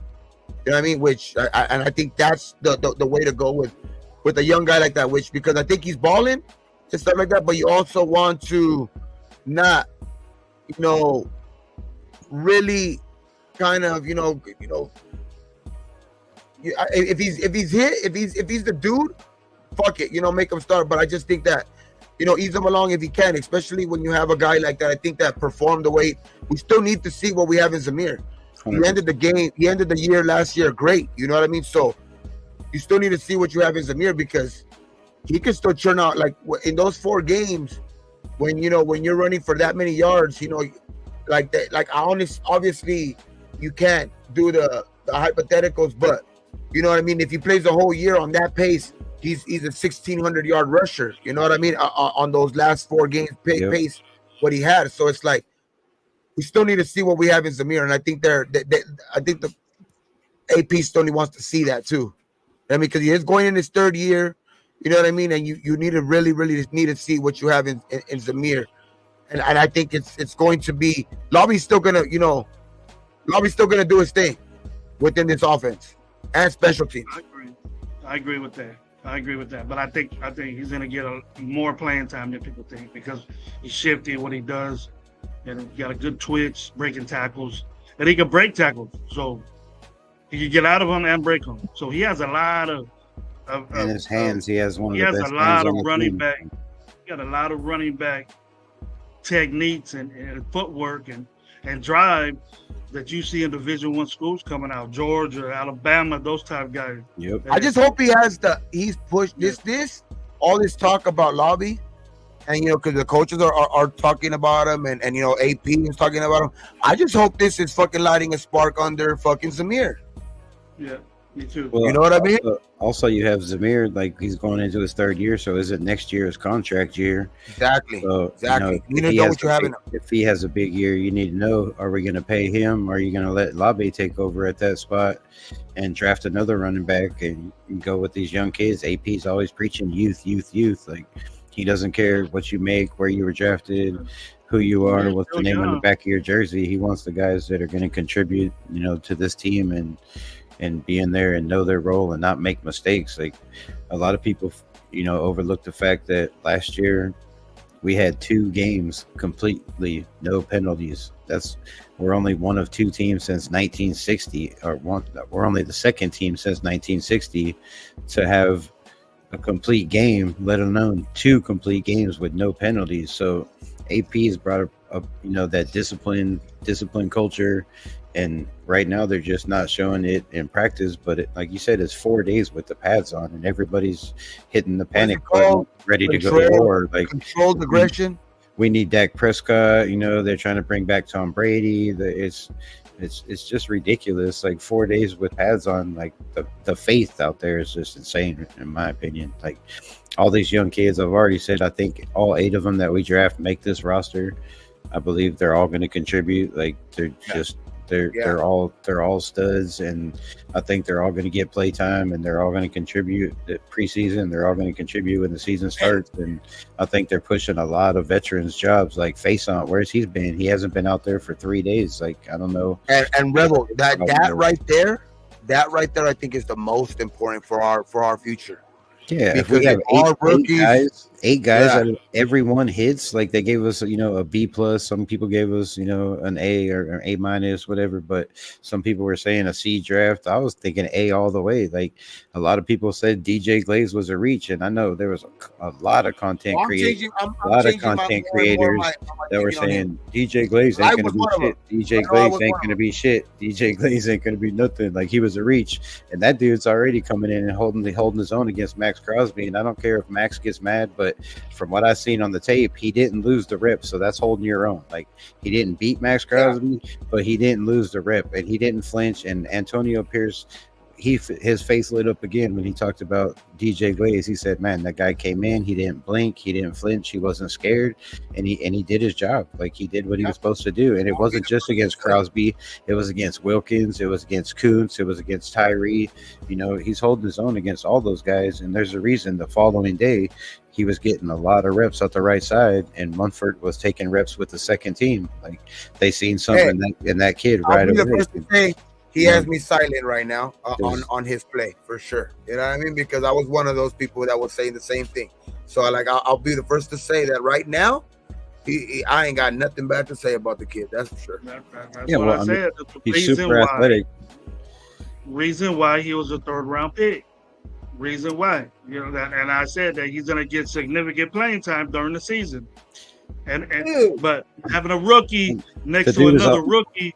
What they were saying, I go, nah, I don't like that. Mumford and Parham's going to be that good side, but our left side, our blind side is whack right now. Whack.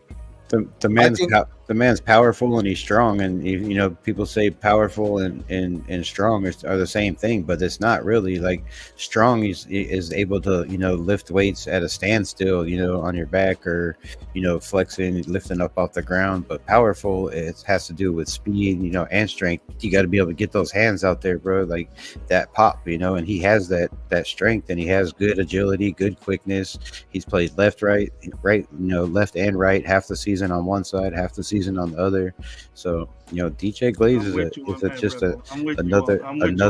he's just another huge steal, man. And when you got a guy that's fast, that's why I was saying with Colton Miller not getting time with this system, he's not a guy that's fast. He's a big, strong, powerful guy that he's not used to moving his feet and having to run a wide zone where he's running sideline to sideline. I don't know what he's doing, working out to stay healthy or stay in game shape, but there's a big difference between game shape and, in shape, being in shape and being in game shape. So that's just another thing I'm seeing. And maybe Glaze, if he continues to shine, I've been saying the whole time, I would love to see in the preseason Munford move back to the left side, because if Colton Miller is not ready to go, Munford, in my opinion, played better last year when AP took over at the left side. And if he can play left side and Glaze can hold down the right side, we might have something here. Like, we don't know how, offensive linemen, when they get in their 30s and they start getting injuries, bro, they get that injury bug, and injuries happen more and more and more. Or they get, continue injury, or so, it would be nice. One thing I have heard from multiple people though, like if they were gonna say, like, you have to give who has performed the best at offensive line in these first 4 days or whatever, it's Munford. Oh yeah, definitely. But he's multiple people. He's also in his third year, and this kid's a rookie who's in his fourth. That's his first time with any reps. Oh, like, for sure. Like, and he held his own against Crosby. Like that's a huge like flashlight in my, a light bulb in my head. I'm like, dude, this kid, no reps, going through OTAs with no pads on, 4th days in pads, and he's like, dude, get in here for Munford, who's hurt. And he holds his own. Like that's huge. That's just huge. Like that could do so much for this offense, for this franchise, having these young guys to come in there and that can actually start like Aiden O'Connell that Yeah, we can, have on rookie deals. Like we can keep all these guys that are under contract, and that's huge for like the the only franchise, reason I don't want for Glaze the to play this players, year, for the coaching the staffs. the only reason I don't want Glaze to play this year is because not because I want to be right and say that, oh look, see that was a bad pick, because if you do get to him, that means one of our guys that's supposed to start, that actually supposed to be the starter, is hurt, or you know what I mean, not performing well. So that's why I'm saying, like, if Glazes actually plays this year, that Fucking means Glazes. one of two things. Well, either Colton is just can't get back to healthy, or Mumford can't hold his spot. So like that's the reason why I don't want Glaze to play this year, because I want it to be that, you know what I mean, these guys are actually holding their starting position, not some guy just coming in and taking their job right away, when you know what I mean, the actual, you know what I mean, the feeling around, you know what I mean, the feeling in the off season, you know what I mean, to a lot of people was that Mumford was going to play that right side, and Colton Miller was probably going to be those were going to be the day one starters. So like if obviously if Glaze does perform better or whatever like that, great. You know what I mean? I would be worried if he is starting. I'm just saying if he does play, because to me I think that means we're gonna that's us suffering an injury or something like that. All But it I mean, is that Gravy will be right again. it like I said, I go back to how big it is for this franchise to have that guy that can come in that young as a rookie. I mean, there's been plenty of Oh rookies yeah, that obviously next man up. come Yeah, in for sure. and held their own. Like, what's that? The rookie for the Detroit Lions a couple years ago, like he was thrown into a fire in a game and had to go against 49ers and Bosa, and that dude didn't get embarrassed. He held his own, and now he's one of the best offensive tackles in the league. Like Pinau and Sue or whatever. Like I can't remember his name, but Oh, I'd say you anyway, weren't talking about Eric Williams, because Eric no, Williams, I was for the dude for the Lions, he's been the best man, his whole career. yeah, that kid came in as a rookie, and held his own and didn't get embarrassed by one of the best defensive ends in the league, and Bosa, and 3 years later, that dude's one of the best tackles in the league. So rookies can come in and start. Granted, that dude was a first-round pick, and Glaze is a third-round pick, but he has great footwork, he has great agility, he has great strength, he's very knowledgeable, and obviously, if he can come in and know the system faster than Pete, it's just like the O'Connell and Garner battle. Like you got a veteran with a young guy. If you got a young guy that's picking it up at the same pace as this veteran, I'm going with the young guy.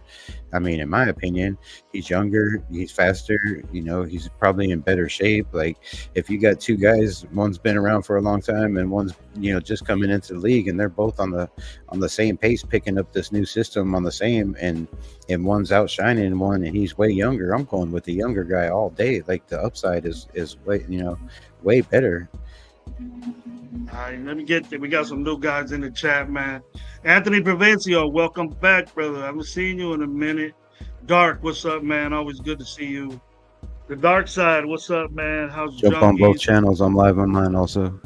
Yeah, Yeah. we co-working today. John Studios, what's up? Dark Side 209, So what's love. up? Edgar, what's up? Everybody giving Rebel some props about his knowledge of football. I know you don't get a chance to say what you say, so that's what I'm doing here, because I think your Appreciate knowledge it. of the game is tight, and some things I think is disagree with, and I'll hit you up on it. But basically, what you've been saying has been correct, except for the quarterback. I don't think anybody could change my mind right now about the quarterback situation. Not even my two other dudes that are AOC. Gabe was with me a month ago. Now he switched up. So No, it's not that I switched up. But like obviously I'm gonna go with the guy that I want. But like when Rebel asked earlier the question, that's the best case scenario. Best case scenario is for AOC to actually be the guy and take the job, you know what I mean, in this camp, you know what I mean, be the guy that actually separates himself, because that's going to be our best case scenario, because we still have him in contract for another 2 years, you know what I mean, where we're going to be able to get other pieces, to come in here, you know what I mean, and just improve this team even more. You know what I mean? Because and he's gonna get better. I just don't see him getting any worse if he is that guy that takes the lead in this camp. I mean, obviously, I see him get if he does do that and he gets better. That's the best case scenario. That goes on to add to the youth movement that we're trying to push, that AP's trying to push.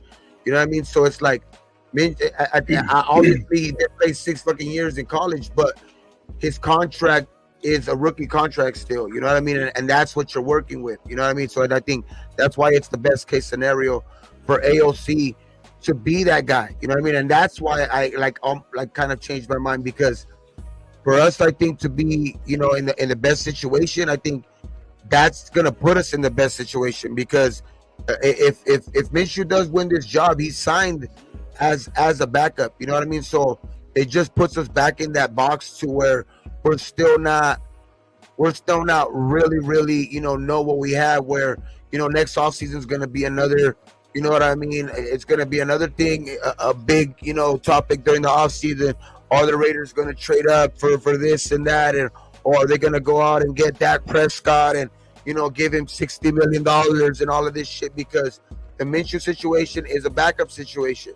You know what I mean? He was signed as one and all of that shit. So that's why I'm like, the best case scenario for me is AOC, and that's why I've kind of been on that boat right now. Like, hopefully he does win the job. Okay. All right, Gabe. And then we'll get on. What's up, Chris, man? Protect the Shield, dope show. We're gonna collab in a little bit with the gentleman and have a super show. So let us know. And Rundown and Turf and Leo, man, they run a great show. What's up, bro? Clark Royal, what's up? The thing that I have of our intention was to have Minshew be a backup and pay him that money. Why isn't AOC take the reins and start continuously playing with the ones all practice, and then Minshew get his backup role snaps? If he went in there knowing that he was going to be a backup, and you paid him that money, their intentions weren't that. You would give him backup. You said that Minshew said, "I'm going in as a backup role." No. Or somebody said that. The money. He said that himself. Dictates the money, and the money dictates live. That, you know what I mean? That's a backup contract. I mean, that's a backup quarterback contract. So that's why nobody said he's a backup. Nobody said he's a backup. Nobody said he was going to be in a backup role, right? He's obviously coming in as the backup because, like we were talking about earlier, AP is obviously going to give the nod to the guy that was on the team, the guy that's the actual quarterback, the current quarterback of this team. He's not going to give the keys to somebody as soon as they sign him, especially for that type of. If they would have signed Minshew for $50 million or $100 million, then they're going to give him the keys right away. But when you sign him to a backup contract and then you bring him in and you're saying what you're saying, that as of right now, AP has the kind of the edge because he's the guy that's familiar with the team. You kind of put 2 and 2 together, and you kind of, that's obviously he's there to win the job. Like that's his main goal. But the contract dictates he was signed as a backup, like not as a backup, but it's backup money. It's backup money. So then AOC should be the starter. It's expected for AOC to take. That's why best case scenario for us is AOC to take the lead, because we'll be one of the cheapest quarterbacks in all of football. Like, our quarterback room will be still the cheapest quarterback room pretty much in all of football, other than like the 49ers and shit like that, because of Brock Purdy's contract issue. But he's going to get paid in this upcoming year anyway. They're either going to pay him or they're going to let him go, and somebody else is going to pay him, because that's just the media coverage that he's gotten around the league, and you know what I mean, all that shit. And they're gonna push for him to get paid no matter what. That's just what it is. That's just what it is with him. Like with Brock Purdy, he's going to get paid. Like even if he has a mediocre year this year, he will get paid. He will get pushed by the media to get paid. I guarantee you that shit. So like, that's why I'm saying, like, we will be one of the cheapest quarterback situations in all of football if AOC turns out to be the guy. And we'll be able to distribute that money because the cap goes up next year. And we still have 37 million around there, something around 35 million like that. 35. You know what I mean? For this year. You know what I mean? So like if AOC takes the lead, you know what I mean, later on in camp, and we're like, you know what, we feel confident that that's probably going to be our future quarterback or whatever, and they feel confident in that, then you're able to confidently use that money in other places. And I just see us getting better that way, faster, because that's just, we don't have to spend $60-70 million on a quarterback, because that's going to be the talk if none of these quarterbacks could step up this year. Everything is going to go trade for a quarterback, going to go get that, going to trade up in the draft for a quarterback.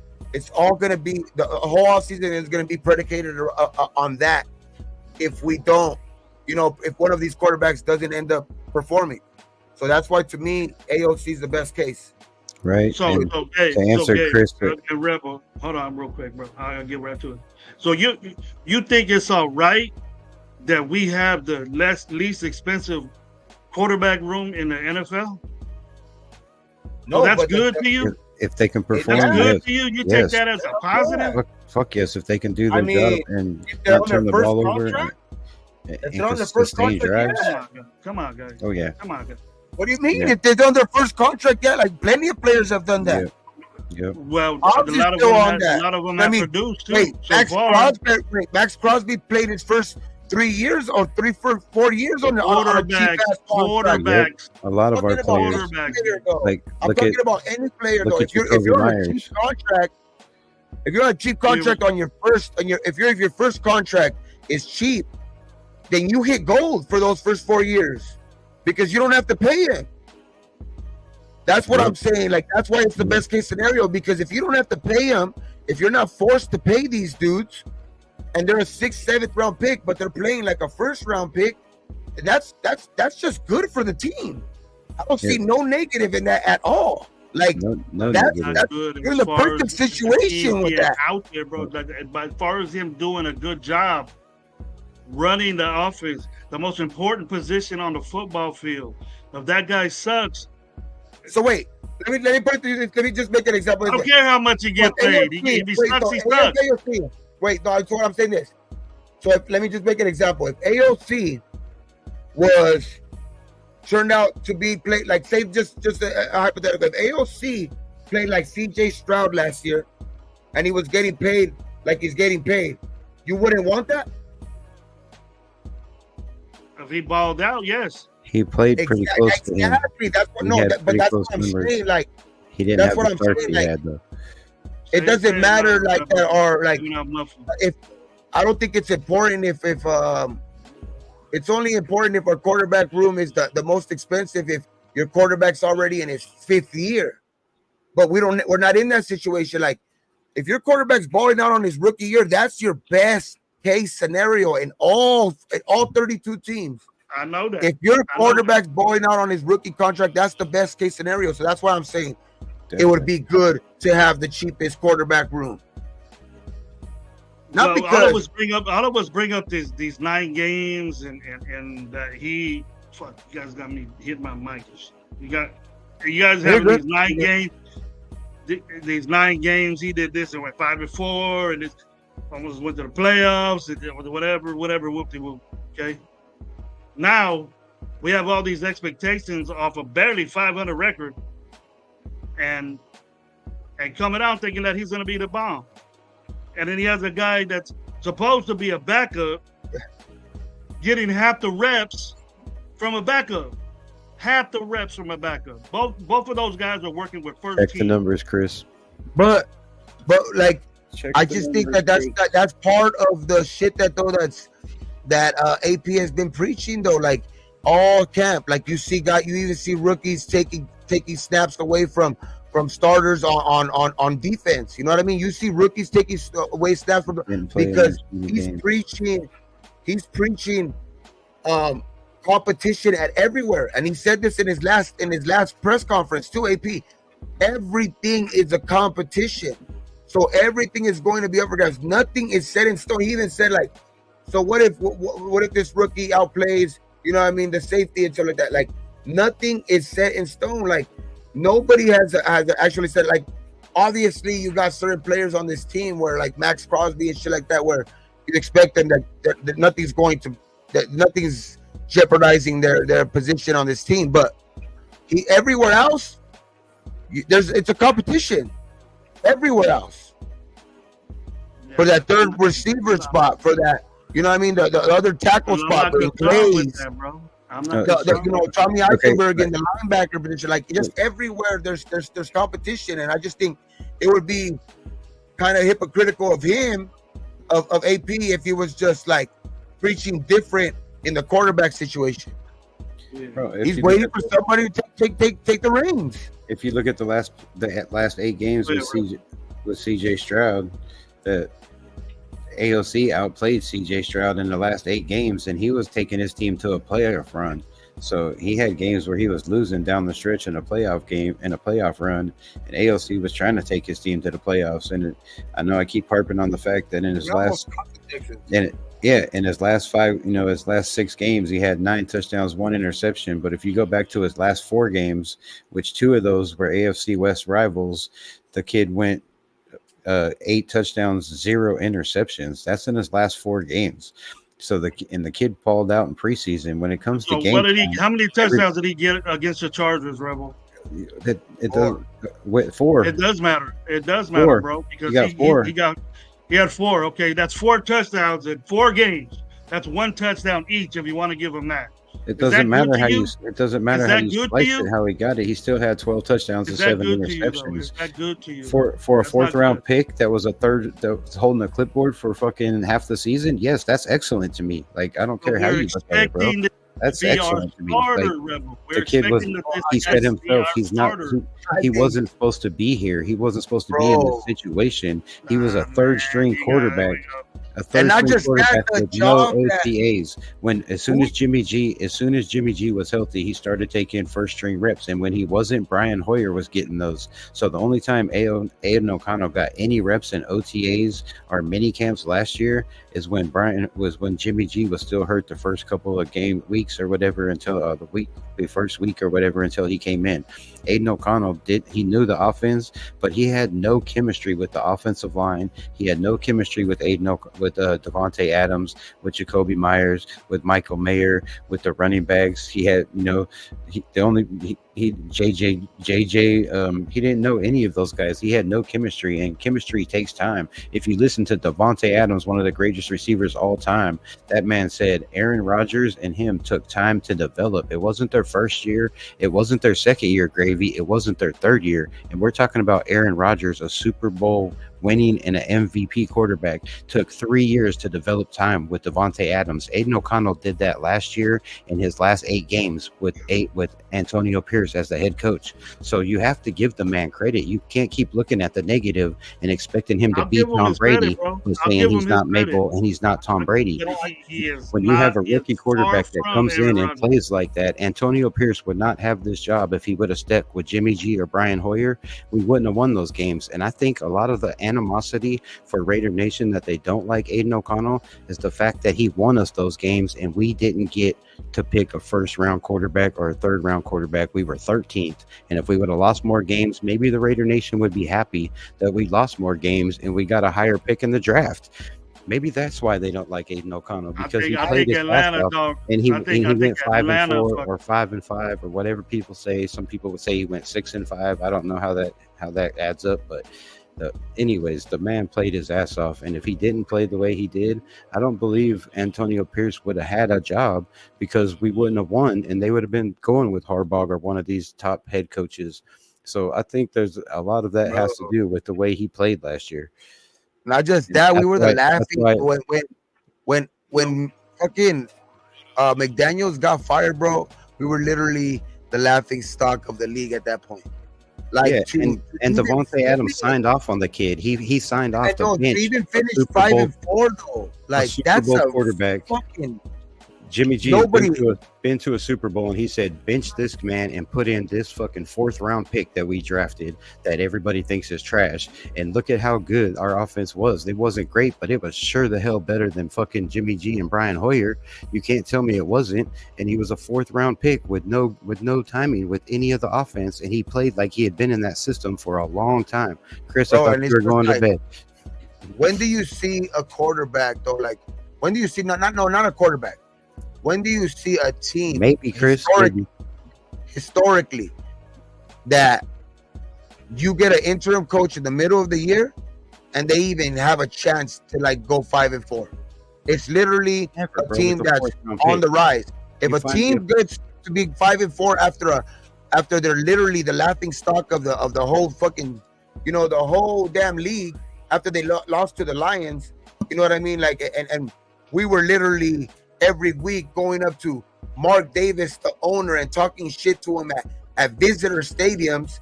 We were talking shit to him, this man in his face, the owner of the Raiders, because we were that bad at that moment. And then you expected him to? Did you expect him to come in here and be 9-0? Because it's just like I just don't like it. At that point. Those are not real expectations. Because if you're at the point that we were at in that season, at that point, that shit was amazing to me. The job that, I'm not gonna say he played amazing, but the whole team as a whole to finish off 5-4 is an amazing accomplishment in itself. Because nobody in their right mind had us finishing 5-4. Nobody even had Antonio Pierce on their radar to get the head coaching job when he got the job. So it's like at that moment we were excited just because McDumpfuck got fired. That's the reason why we were so excited. So all of this like was on a whim, basically. You know what I mean? Like, and AOC wasn't supposed to be playing as a 4th round pick when you had, you know what I mean, Jimmy G. You signed him, and you know what I mean. I was one of the guys that was saying he's a winner and all of this shit. So the expectation was he was going to come in here and gel with, you know what I mean, his former offensive coordinator that he played with at the Patriots and all of this shit, because he knew the system and all of this. But none of that turned out to happen. And AOC was basically rushed in there when you could tell he wasn't ready. You could tell that, as a matter of fact, you could tell that in the first game he played against the Chargers, you could see he wasn't ready. But little by little during the season, I just think that the job that was done at the end of that season to go 5-4 was crazy good to me, dog, because it's just, I'm not seeing it like, oh, damn, they just went only one game over 500. To a lot of people, we were supposed to go 0-9 after that firing and have the second or first pick in the draft. A lot of people were already talking about tanking. Yeah, they were talking about tanking, and we didn't tank. AOC. I know we didn't. I know on this show we didn't. A lot of people at that moment were talking about tanking. That's how the low expectations were when AP took the job. Yep. Ain't gonna get on this show saying that post. And we get on this show at all saying that post. And Aiden O'Connell came out and played teams like the Giants, who had a top 10 defense in the NFL. I mean, the Jets last year, who had a top 10 defense, and came back and won that game when they were down 9-3. Like, so the kid came back and won games against a top ranked defense in the NFL already, and that was only like his 3rd or 4th game. So like, I just the kid has the heart. He has it between the ears. He has great accuracy. He has excellent timing. I watched tape over and over again. He knows how to lead his receivers open, and it's taken many quarterbacks in the NFL who were 1st round picks to figure that out, and many of them haven't figured that out and failed because they couldn't figure out how to lead receivers and how to throw open guys, or have the faith to throw into guys like triple coverage. Go back and watch film on Aiden. He's thrown into double and triple coverage so many times. I'm hearing that and made plays Rebel. I'm hearing that a lot. The triple coverage DA. If you want to get fired from being a defensive coordinator in the NFL, go ahead and triple team somebody. You'll be out of there quick. Go watch tape. There was Yeah, many they're times quick. there was 3 guys on DA. Many times there was 2 Bro, guys So, blanketing him he and a made guy yeah, it. they're coming quick. many times. AP, Yeah, the job that he did with that 5 and 4 made it almost impossible for them to hire anybody else. That's how That's great why that they 5 and didn't. 4 was. That's You know why what I mean? they didn't. That's what I'm saying. It That's was how remarkable what he did. It exactly. was You know what I mean? So in it's his like situation. It's fucking.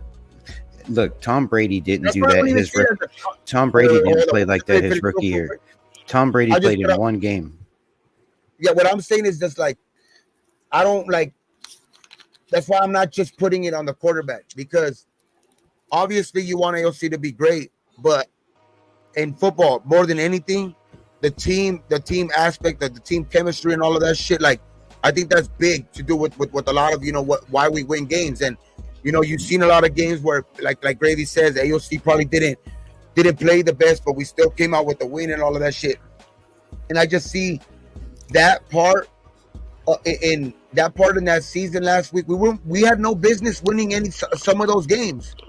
We had no business winning some of those games with the expectations that I think that we had after McDaniels was fired. So I just think that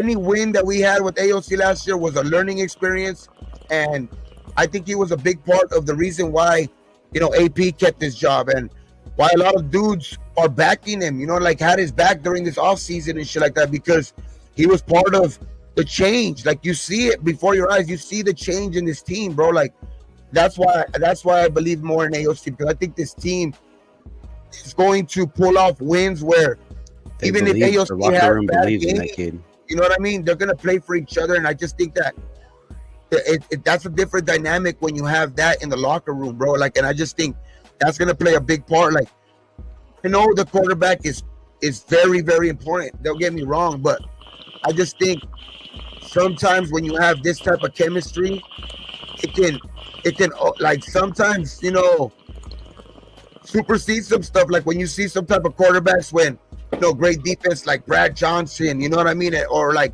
you got guys like Nick Foles coming in and winning championships because those teams are united. Like, I know that's cliche or whatever, like those teams are real united or whatever, like that shit in the locker room and all that shit. They're a close-knit group and all that shit. And I think that's big time in football. I think that's big what the Raiders have right now. And that's the change that I think is going to have us winning games. Like, even when AOC or if it is Minshew, like Gravy wants, sometimes those games are going to be better, dog. Like we're gonna have better outcomes than we had before. Like, I know that stigma kind of sticks with us because in recent years, when we get to that fourth quarter and we're up by 2 touchdowns and a team gets within 1 score, we're already thinking in mind, damn, you know what I mean? It's like we're gonna blow it again. And I think those type of things, those little things are going to be the things that change. We're going to be able to hold leads. Our defense is going to be able to hold leads when we get those type of leads in games like that. Like, I think that type of growth in teams, and that's the growth that I see in this team, that we're going to be able to win games when the media is going to give us no chance. And we're going to be able to win those games, not because AOC balled out or anything like that, because I think our team is just, as a whole, going to be that good. We're going to have a good running game that day if AOC doesn't have a good pass, is not, doing good.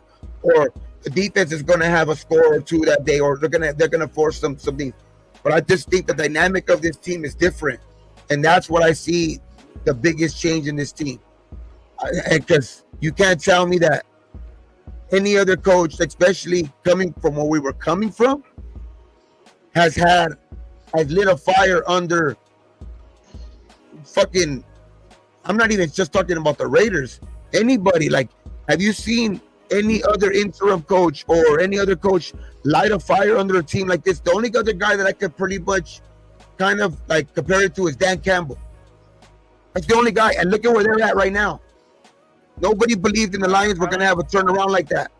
That's why they traded. That's not an argument, Gabe. The Houston Texans. But that's what's going to win games, because people were writing off Goff already too. That's why he got traded from the Rams. Gravy, I like that right there. Mike Guerrero said, "If AOC takes us to the playoffs, will you shave your beard?" Nah, I ain't never gonna. Didn't people I don't like? make, There was I already a don't lot make of bets talk, like that, Rebel. I don't Maybe. make bets. right or wrong though, right or Go wrong. ahead. Wasn't there already Come on, talk man. about? Wasn't there already talk about Jared Goff being a bust, and that's the whole reason why the Rams said fuck them picks and said we're gonna trade Jared Goff and give them first round picks after first round picks to get Facts. Matthew Stafford away from there because they did not believe in Jared Goff no more. Mm-hmm. And look at what he's doing now with a coach that believes in him. I just think that's a big part of football, bro. Like, and I think I would take Jared Goff over any two quarterbacks that we no, have I right understand now. that because of the year that For he his had money, last year. I wouldn't. That's the reason though, because of the year that he had last year, right? Because he balled the fuck out. We couldn't afford him, Devontae, and fucking Max Crosby and Christian Wilkins. There's no way. If No, we but- got a Baby, good I GM like agree we with say we you. do, then he can make it happen. No, but baby, I agree with you. I would take Jared Goff right now too. But why? Because of the year that he had last year under Dan Campbell. I wouldn't have taken Jared Goff 3 years ago with the Rams, with the years that he was having with the Rams. I think Jared Goff got the shaft from LA because he was looking at McVay's wife. That's why. Yep, that's what happened. He was tapping that shit. You know he but was. check this out, man. We bumped up to almost 100. We were 90 fluctuating at that, man. To the 86 Damn. people that are watching us right now, man. Share Big the ups. live, Keep share it the going. live. Sub to all of us. Raider Gabe 420, myself, Coach Gravy, and our guest, Raider Rebel, man. You're doing a good job right now. Gabe, okay, we'll get we did 2 hours almost on AOC and the competition going on over there. Okay? We didn't get nothing done. I don't think we got anything done. I'm just saying, Gabe AP, brought AP it. will bring out the best in AOC. That's what I'm saying. That's what I'm trying to say. AOC, if anybody's going to get the best out of AOC, it's going to be a guy like AP. It's going to be a coach like AP. So that's why I'm saying, like, I believe in that he is going to get better in the next coming weeks. That he is going to, you know what I mean, get that confidence in them, and that's good to have too. Like where you know, of course, don't pat the guy on the back when he's doing bad, but you know what I mean. Just having the confidence, knowing that you have the confidence in the head coach, I think that comes big time, and I think that's going to play a big role in these upcoming weeks and why AOC, you know what I mean, might turn it around in camp. You're right, Mike. I'm going to go 8 shit if we don't score a point against Minnesota. And a preseason game. Should be 50 to nothing. I don't give a shit what it is. That defense better be good. That defense better be good from backups to third string to fourth string to play. Oh, I think they DFAs, I don't give a shit. But we better score some points. Yeah, no, for sure. I mean, I think we're gonna see some of what, like, I think we're not gonna see. No, actually, we're not gonna see a lot of probably what Getsy has, because I think a lot of that's going to be kept for, like, you know, practice, whether, you know, like the actual shit. But you're gonna see something. I'm just more interested in, like, what we were talking about earlier, our 8 draft picks, how they perform in this preseason, because a lot of them are getting talks. You know what about they might get some play like Richardson. You know what I mean? You got some positive talk in you know, Devonshire. You know what I mean? Eichenberg, you know what I mean, is balling out. You know what I mean? From what you know, the word is around. You know what I mean? So I'm more interested in that. You know what I mean? Like, obviously, like I said last week, I think more the evaluation period is going to be in camp anybody. You know, when you're going up against that number one defense, because I don't think, like, I know AP said everybody will play in preseason, but I also think that they're going to not obviously open up the playbook in preseason too for these guys, because that's what they're going to keep that more in the tuck. You know what I mean? So it's like I don't see them playing a lot of you know, playing time, AOC or Minshew in this first game. And I mean, I see them maybe playing a drive or two each. I think Antonio Pierce has already said they're playing the first quarter a quarter each, first quarter, and All then 4 quarterbacks. They're in yeah, a competition, bro. all four quarterbacks gets a quarter for, and then But that's good.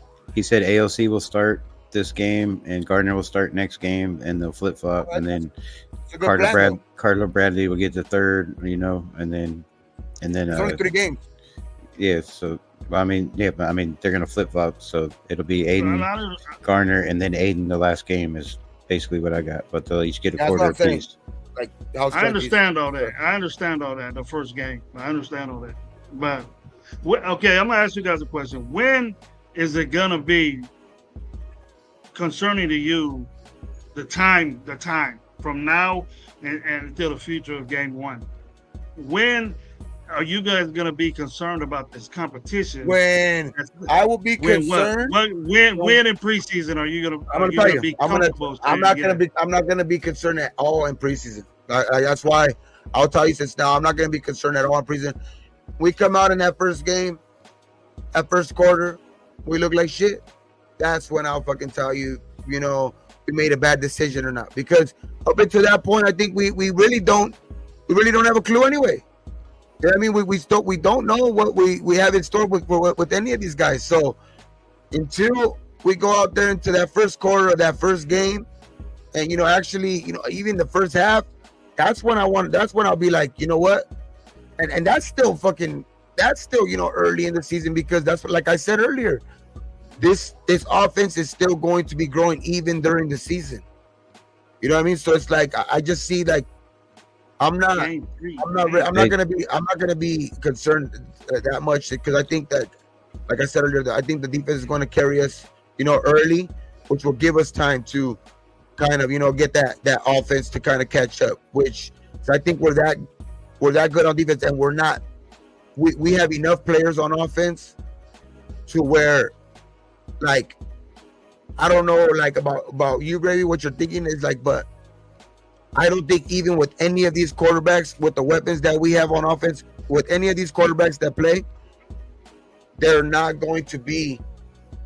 It's not going to have us fucking 0-5 or 0-6 or anything like that. I think our defensive caliber and the weapons that we have on offense, and whoever plays at quarterback, we're going to win games early, like one way or another. I think we're not going to be a bad, like, that's what I'm saying. Like, it's, I know you're saying the quarterback, but I think it's just, we're going to win games in other fashions. Like, and I think AP's instilling that in everything, dog. Like, that's why there's a competition everywhere.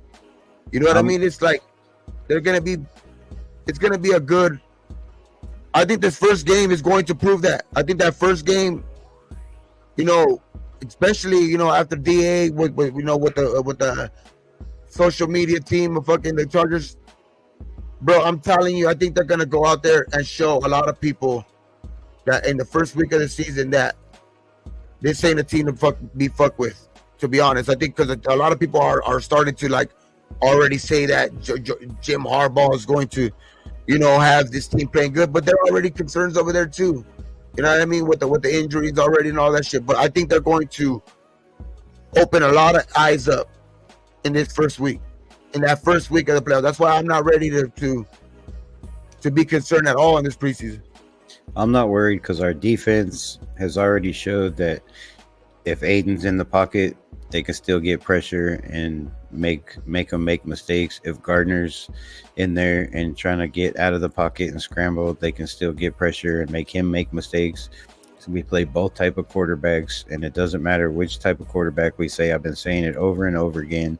If you can't stay in the pocket, or if you're on your back constantly, or if you're constantly running from Max Crosby, Christian Wilkins, or Malcolm Kuntz, you can't make plays. Like, you're not going to have 6, 7, 8 seconds back there to make plays. These guys are getting to the quarterback, our quarterbacks, over and over again. No, you can't. You can, bro. No, you can't, because you have Malcolm Kuntz and Crosby on the outside. These guys aren't getting beat. These guys are fast, and we're not going to play against our team when game time comes. Listen to me, Gravy. They're getting to the quarterback just like they did last year when we played Kansas City, they did the same thing with Mahomes. They were in the backfield within 3 seconds. They weren't letting him scramble around. There was only like 3 or 4 plays where he got loose and he had to play. They were magical plays. He was ducking, diving, slippery sliding. He wasn't rolling out of the pocket and getting away. And most of the time Mahomes does, he throws before he gets to the line of scrimmage. He doesn't run all the time. Everybody says he's a mobile quarterback. Yeah, he gets yardage. Yeah, he has yardage running, but he makes a lot of smart plays throwing on the run. But he couldn't do that against our defense. He couldn't do that against our defense on Christmas Day. And we played a lot of mobile quarterbacks that we kept from running around and making plays on us. So I don't see a lot of these teams playing with these great quarterbacks. If you're on your back or you're running for your life, you can't make big plays. A lot of them can, but if we have the secondary to cover, I don't think it's too much panic. And I think until the 27th, if Colton Miller's not out there or JPJ's not out there and they're missing 4 games, then we have to panic. Until then, I don't think there's any panic. I think iron sharpens iron, and this defense is just making whoever's out there now better, and they're going to continue to make them better until the season starts up against the Chargers at the home game that we're going to dominate. And that's just my opinion. But Gravy, you think that we're worse than last year? Do you think we're worse than last year? Let me just ask you that.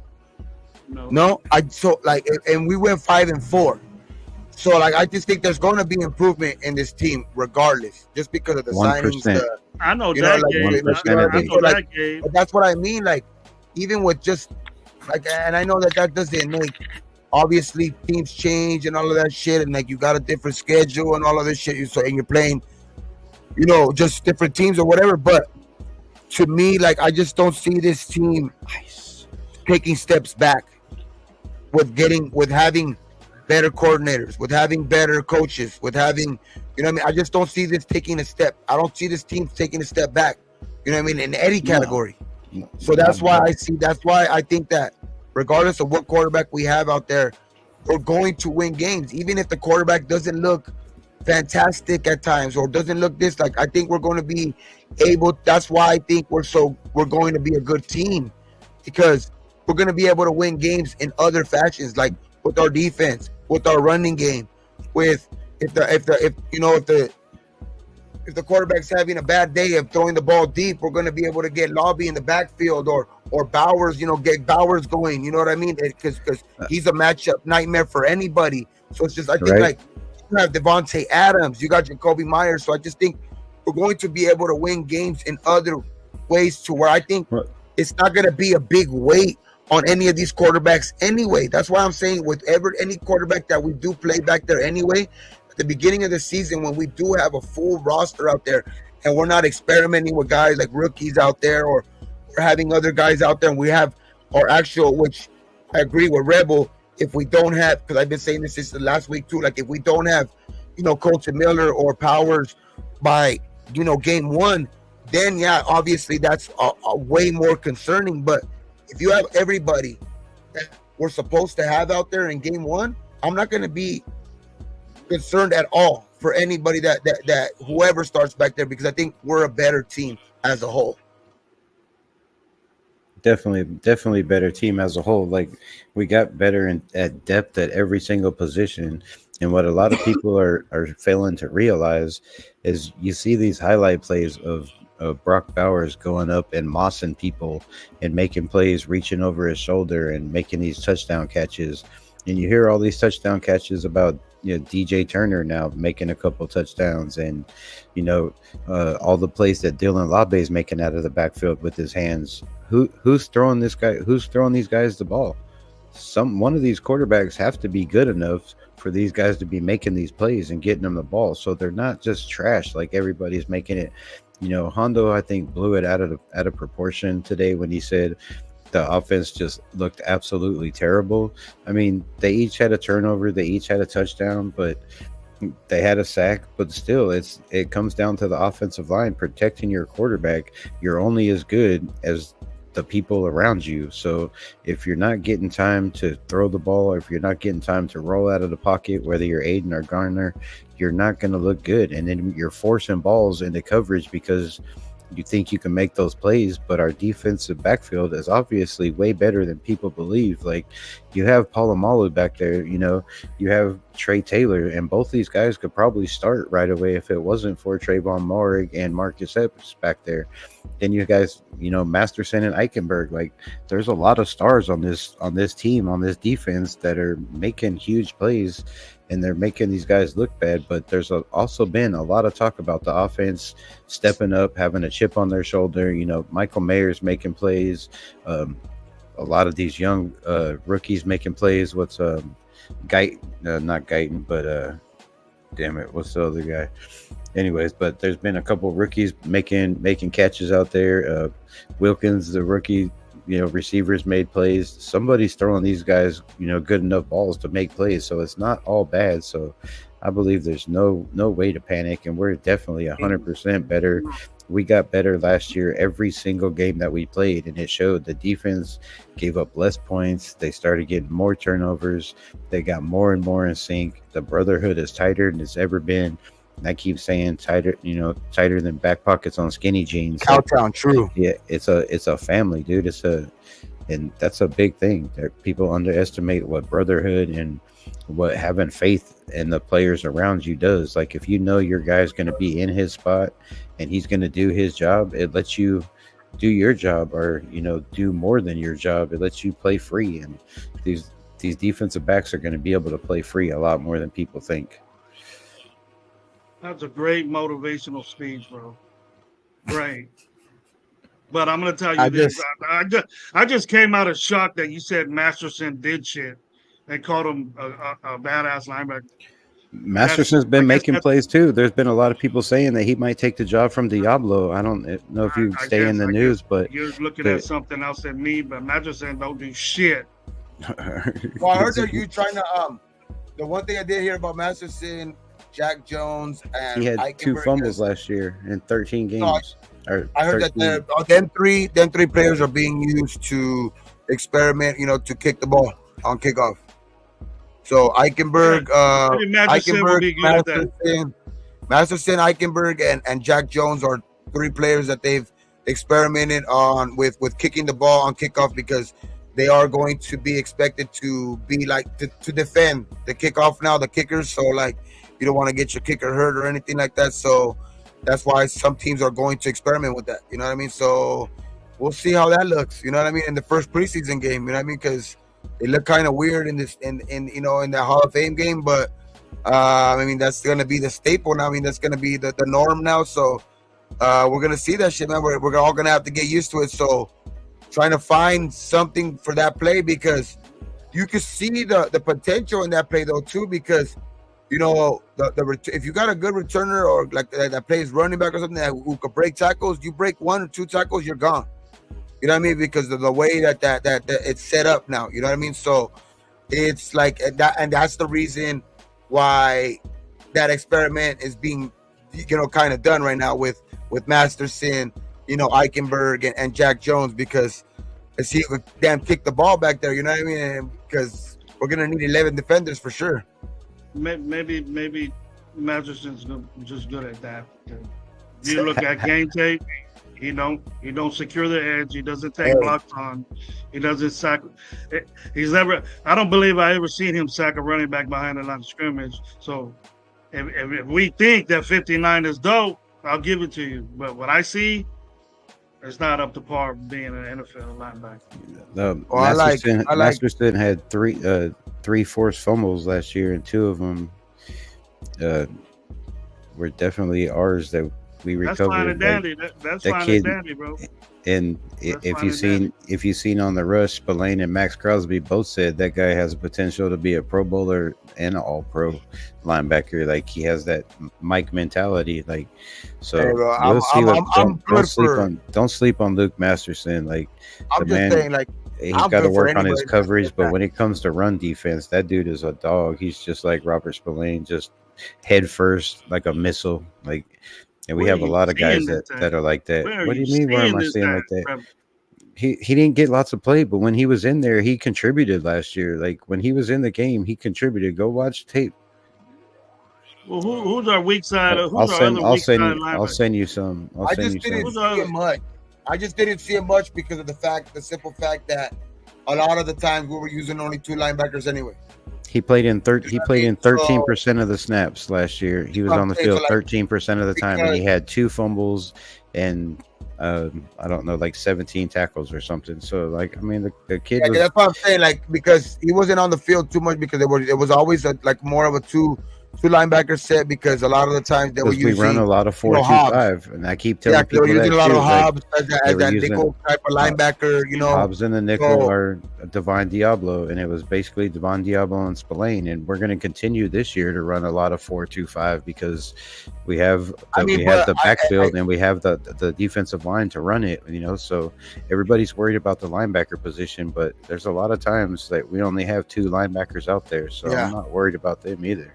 and I'm big on. I think Eichenberg's gonna be a stud. I think at the end of when it's all said and done, Oh Eichenberg will yeah. be our other linebacker that probably our next dude like that You because see, they said that's in the another red guy. zone, he almost made a one-handed interception in the red zone. Just And that's another guy that you heard about when like you see. I mean, obviously, I mean it played the same. He plays the same position as AP and all of that shit. So, but that's another guy that you when they talk about him, when they ask him a question about Eichenberg, he lights up, dog. You know what I mean? And like right. he talks about his instincts, like when on a play where he's supposed to be over here. You know what I mean? Like his like just his feel for the game and all of that shit. You know, kind of told him, to that there was a guy kind of, coming across the middle, and then like he broke, like not broke his assignment, but there was nobody really over there, and like that's what some players don't get. Like they won't have the feel for the game. They just want to go Yeah, by like the the instinct, playbook. They go like by the Jack playbook and Jones. just go to that zone or do this. They play more off of instinct, and he sees that a lot already in Eichenberg, where you know what I mean. He broke off, made a tip, and caused an interception. You know what I mean? Like, So like that's big. You know, like already early in camp when you're getting eyes from the head coach. You know what I and mean? So it's you like know, I like Eichenberg. instinct comes down to film. It's all knowing where you guys going to be and knowing the other player's job and not just your job. And that's what Antonio and Antonio Pierce and this whole coaching staff preaches. Not just know your job, but study the film, be in the, know everybody's position, because you don't know when you're going to have to come in and play somebody's position. You hear these guys when they're in the pressers over and over again, even the rookies. Brock Bowers said, dude, I know every wide receiver spot. I know both tight end spot. I know some running back plays, like, and, I'm trying to learn all those too. Cause I don't know where I'm going to be. Like they line me up all over the field. So we have players that are smart, hard-nosed football players, and that's going to make a big difference. That's what a lot of people, are going by stats and the numbers we had last year and what Aiden did do, but they're not going about, the camaraderie and the brotherhood and the belief. When you get everybody to buy in to what, to the system and believe in each other and the people around you, like it's a big confidence boost. And also when you have people that believe in you, because you got to have self-confidence in the NFL, but everybody wants to have somebody that believes in them. And AP shows that he believes in everybody in this team. He's constantly backing them. He's constantly giving them praise. Like he said, Jack Jones, they brought him in, they loved him up, and look at the player he become. Like some people just need that love and need to know that somebody believes in them. And that's what they're preaching in this, in this locker room. You see the thing on behind the shield where AP made everybody grab a brick, write their name on it, and write a goal down for what they wanted to do for the season. And then he said in December they're gonna build a wall or some shit and put it somewhere and see what So, bro, that's like that's camaraderie. That's shit that's deep right there. That's making everybody buy into, like, look, we're gonna write down our goal, everybody, and then we're gonna see in December, what our goals are. Like that's stuff that other teams don't do. Like he's a player. He knows what players, what they need. They need to be loved. Not everybody wants to be yelled at constantly all the time. And bro, people have a lot of players have mentioned that so many times that like, and it's the damn truth. Like in any situation, bro, like in the military, or if you're like, and just even in a fucking, a work setting or anything, Or you your want wife. to be, you want to be there. You want to be in any situation. Like if especially when it's like almost like it's like it takes teamwork. You want to be there with somebody that's that's been there and done that. You know what I mean? And that's what AP like he gives that comfort in all these players. Like he's been there to the highest level, dog. You know what I mean? He's won Super Bowls. You know what I mean? He's been in the Pro Bowl. Like that dude was a captain of one of the best defenses. You know what I mean? At that time, you know what I mean? In the Giants defense, you know what I mean? Like that's the whole reason why they you know what I mean? They won the Super Bowls that they won in the early 2000s. You know what I mean? And you know what I mean? The two Super Bowls that they won against the Patriots. So it's like and he was part of that Minnesota team. and Tampa Bay. That's the respect that those players have for him because he's been there, done that. You know what I mean? And that, then you can't buy that anywhere. Like, you know what I mean? You can't Like, teach that. Exactly. So it's like, it's just, there's a reason why, like somebody put in the chat right now, like every situation that he's been from high school to going to Arizona State, like he's gotten recruits and players to believe in him and do like, and he's moved up the ladder so quick. And people want to say like this and that he shouldn't get the chance so fast, that he should have went the coordinator job. Like, to me, all that says to me is that he has that coach niche. You know what I mean? He has that coach itch, like, and he has it, bro. Like, and a lot of people see it. You know what I mean? A lot of people see it, and that's what I think that's gonna be the biggest change in the Raiders. Like, what he been the change already. Exactly what he instills in this team is going to be the change in why. Like, obviously, Gravy, I'm with you. The quarterback is very important, but like the team as a whole, I think we're going to be able to pick each other up off the floor. Like, guys are going to be able to pick up. Like, they ain't going to be like a couple years ago where they were throwing each other under the bus, like, because, like, you know, the offense didn't do good and shit like that, and you know, and the coach is throwing the quarterback under the bus, the quarterback's throwing the coach under the bus, and it's just like, I definitely don't see that happening in any near future with us. Like, I just see that part of our game is going to be sewed up, and that's going to be the biggest change. We're going to be a good, well-run team. Like, and Rebel said it earlier. You already see the proof in the pudding that we're the most disciplined team. When have you ever seen the Raiders do that? No team in NFL's ever had two games completely with no penalties. Like, you know what I mean? And the Raiders, out of all teams, imagine so we're the most penalized to do team that every single year. Like, that's what I'm saying. The culture shift is just dramatic, and the crazy thing is it doesn't affect our aggressiveness. So it's like a controlled aggression. Anger, you know what I mean? Controlled aggression, anger, like, and the fact that AP acknowledges the fact that he doesn't know everything, that, you know, that he wants to grow, that he has to learn, that, you know, he brought in all these coaches with all this experience. Like, if you look at our defense, we have almost 100 years of coaching experience on our defensive coaching staff. If you look at our offense, we have almost 100 years coaching experience just on our offensive side of staff. Like, that knowledge is priceless. You can't, like you said, you can't buy stuff like that. And for him to be a guy that knows that he doesn't know everything, and he surrounded himself with players and coaches and people that do, just speaks volumes for the type of man he is, and, you know, how bad he wants to win and turn this franchise around. And that's priceless also. Like, he's a Raider. He's not just a coach for the Raiders. You know, he's a Raider. There's a big difference. Not many coaches can say, hey, look, I coached the Lions, but I've been a Lions fan my whole entire life. Like, you know, who can say that? You know, that's Antonio Pierce. He has his dream job, just like Aiden, just like Garner. You know, they have their dream jobs, and it's going to be hard to take those away. Like, especially from Aiden. He's been in that starting role, and now he's not stepping up right now, but I have faith in that kid to eventually step up, because he wants that job. He's felt what it's like to be in that position, and he believes that he can do it. And I think it's just a matter of time before he does step up and take over that spot. Bro, until AP shows me that he can't motivate this team or have this team wanting to play for him, and, like, you know what I mean, and just having a different energy on this team, like, until he shows me he can't do it, that's when I'll believe, like, I'll start thinking low on this team. You know what I mean? Like, but as of right now, that's why I'm so high on this team.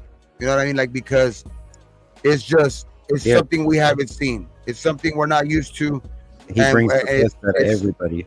It's just different, bro. It's a different feeling this year, and that's what has me excited about it. Like, and that's what has me less worried about a lot of shit. You know what I mean? Because like somebody said, I think it was my nephew that said it earlier. Like at this point last year, you know what I mean? As much as we had reservations on fucking, you know, on McDaniels, I think we were more high on the outcome of the year. Yeah. You know what I mean? Which I think I don't like when you actually think about it, that's not.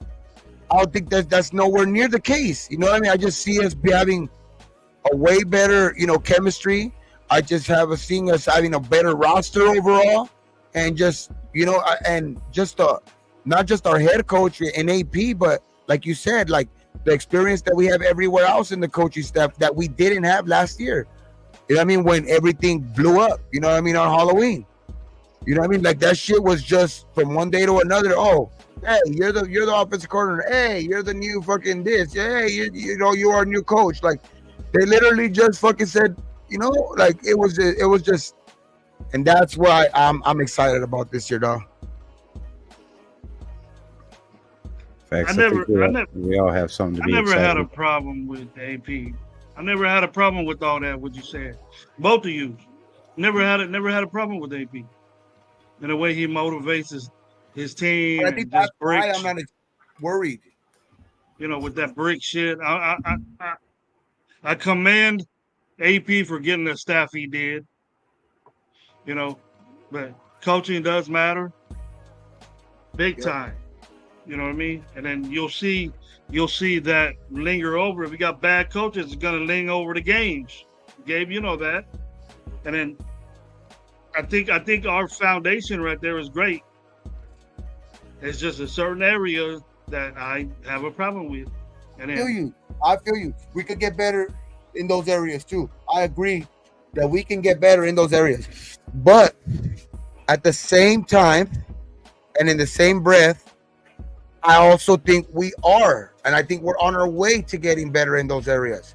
Because that's why, because I think it's way too early. I think they're still running plays, you know, like that. And like, you know, this first week with all of that shit, like getting back on the field, you know, getting your pads back on and all of this shit. Like if it keeps getting worse, then yeah, that's worrisome. If it keeps getting worse throughout camp and all this shit, yeah. But I'm just waiting on this week, and then Wednesday, when I'm in camp, when I'll be at camp, you know what I mean, and checking it out for myself, you know what I mean, I'll be able to, you know, get a better, closer look too. Like, you know what I mean, when they're actually running plays out there, and you know what I mean, get a better feel for like, damn, you know what I mean, like fucking, they might be seeing this guy, you know, taking over, but they just don't want to say shit. You know what I mean? Like, but like, so it's like, I just think that a lot of these things, they're not going to be made it known like right off the bat too. Like, you can tell a lot of these coaches, players, the media training that they have, like there's certain answers that they have, certain questions that they have certain answers for, and all of this shit, which is great and all of that shit, but like you're not gonna get everybody telling you also like, oh yeah, man, this is our quarterback and that's it, which, because it's a competition right now, and that's what they've been preaching. I just think they're all worried more about the work that they're doing, that they're putting in, and I think the coaches will make that decision when it's all said and done. And what I like about this team is that I don't see whoever loses the job. Like, obviously you want to win the job, you want to win the starting job, but I don't see whoever loses the job, I don't see that dude, you know, being like, and that's the AP effect. I don't see that. I still see that dude playing a big role on this team. Like, you know what I mean? Because he'll be back there, you know, fucking, you know, coaching up AOC or AOC fucking telling them what he sees on the field. When I still see, and that's why I talk about the coaching a lot now, because those type of things matter. When like you can see in other teams where, or in other situations when you see Carr or somebody like that, or a quarterback go over there and sit by himself, and you don't see really nobody fucking like, you know what I mean? I don't see that with this team, bro. Like I just see everybody, you know what I mean? The team is just more of an actual fucking team. That's why I see us being better this year. So that's one goal. But what do you think, Raven? Like, you just don't. If we get fucking Colton back this week or whatever, would that make it easier or like for would that ease your worries or you're on the lines of quarterback play, or do you believe that the offensive line is why the quarterbacks are struggling, or do you just think that the quarterbacks is fucking tough? Well, I mean, I think it's the offensive line, but I think it's mainly the defense is so good. Like it's just a big problem. The defense, when you have Max Crosby that wants to be in every play and they're not relentless. Like but today they said they were struggling with the second team defense. So is our second team are we that deep at defense that they're just that good that everybody's going to struggle against this defense, or is it our quarterbacks? But I think, JPJ, they said could be back tomorrow or Tuesday. They said early part of this week. So I think with JPJ coming back in there, it's going to make a big difference because that man's tough. He has that, physical mentality. He's just a bulldozer out there. He's going to control his blocks. He's going to push guys 5-10 yards off his block and continue to push. Like he's going to make that offensive line gel a lot more, I believe. So, we'll see when JPJ gets back there, and if they continue to put Mumford at left and DJ Glaze at right, and see what happens there. But I think it's definitely a huge problem from what I've heard and everything I've read. Said the left side is just absolutely horrible, and they've put everybody at guard. They put everybody at left tackle. And they just can't control the blind side. Like, if you can't protect the blind side, I don't care if you got Tom Brady or, Patty Mahomes back there. If you can't protect your blind side, the quarterbacks are going to struggle either way. So it's definitely, refrain from saying dog. It's definitely going to be, You saying dog all the time? Oh, he's a dog and shit. Okay. I know. All right. So again, the only thing we agree on in this live is coaching, and some of the defense, the whole defense. I don't see a problem with that, but there is some insecurities with the offense, in my view. Well, yeah, I mean, when you got a guy like Hondo Carpenter that's there every single day, watching constantly, and he's looking for that sort of thing, and for him to be upset as he was today, and his review that he did was he had a new one. He came out today. He was whatever, saying he still sucked. Yeah, saying that they sucked. He was telling people in the comments to kiss his behind, and like he was fired up today. That dude was pretty upset. Like, so it must have been worse than people are talking about. But like I said, it could all come down to the offense. You got to be concerned, folks. And the fact that you have Max Crosby, who's just relentless, and he's just gonna try to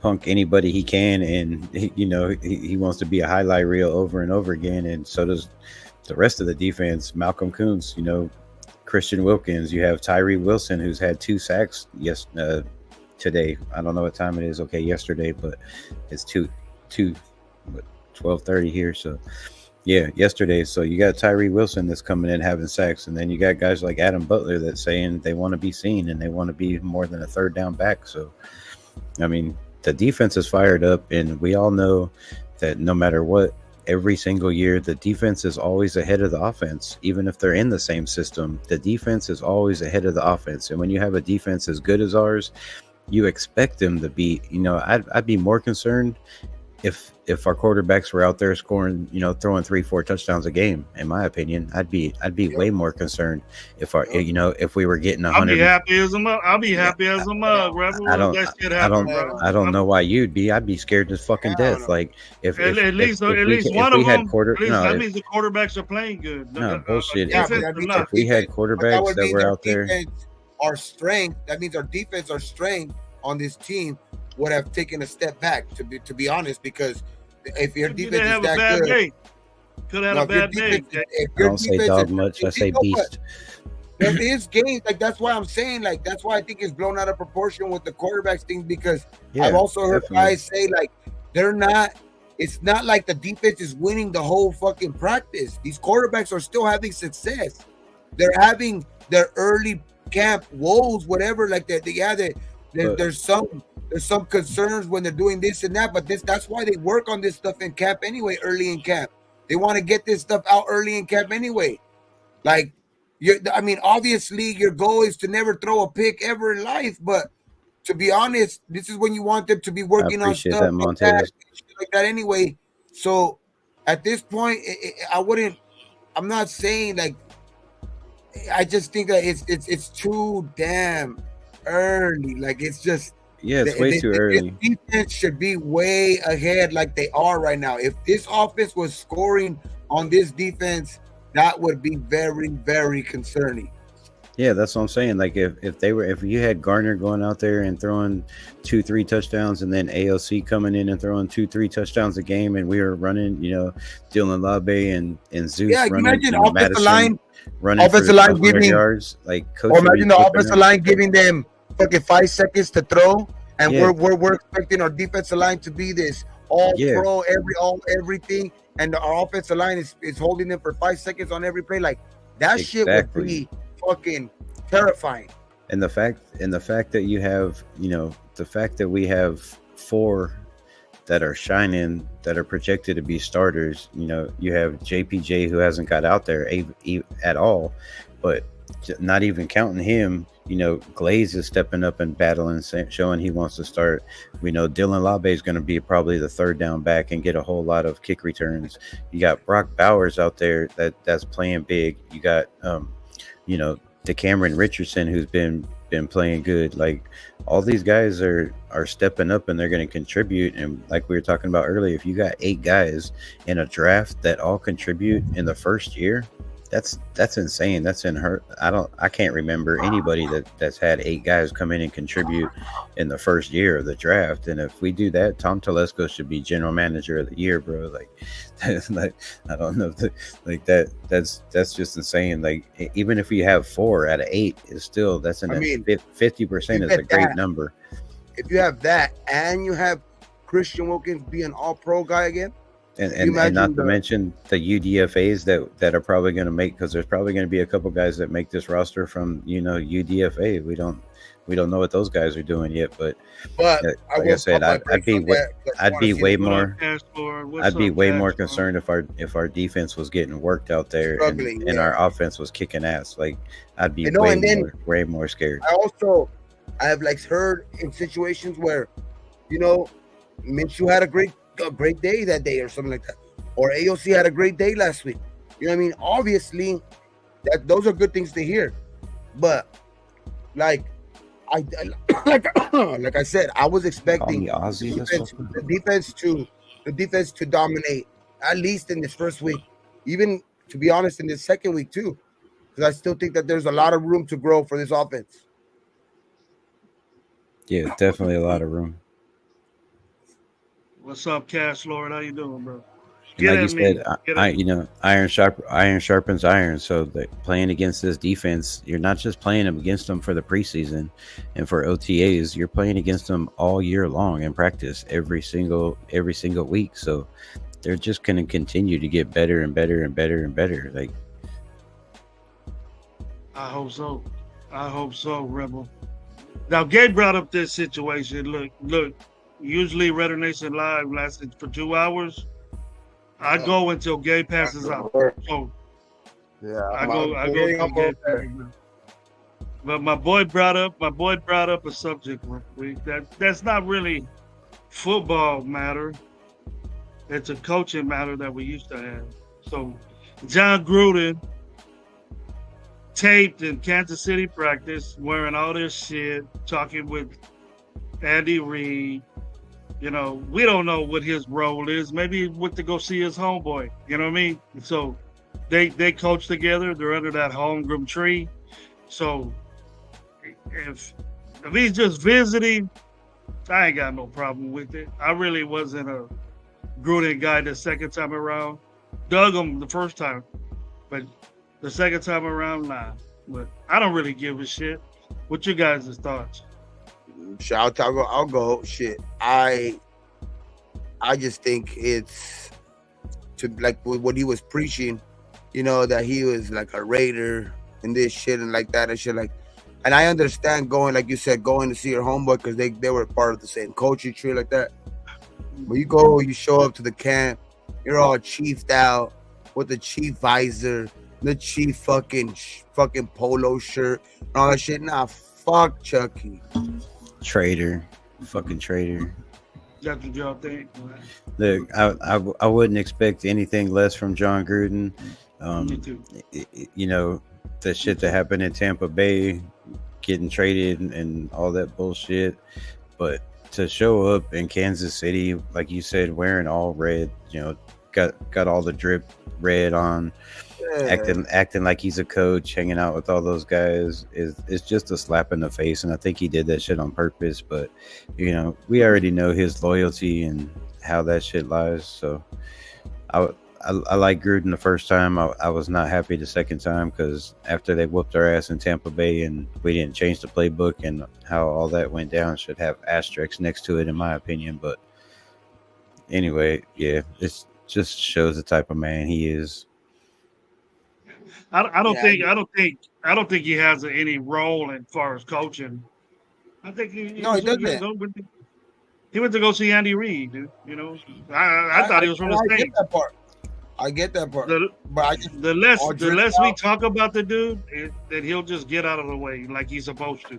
Worry about your case and stay away from the Raiders. Bro. I mean, to me, it's funny that the Raiders didn't have nothing to do with that. Raiders didn't have nothing to do with that. It was all him.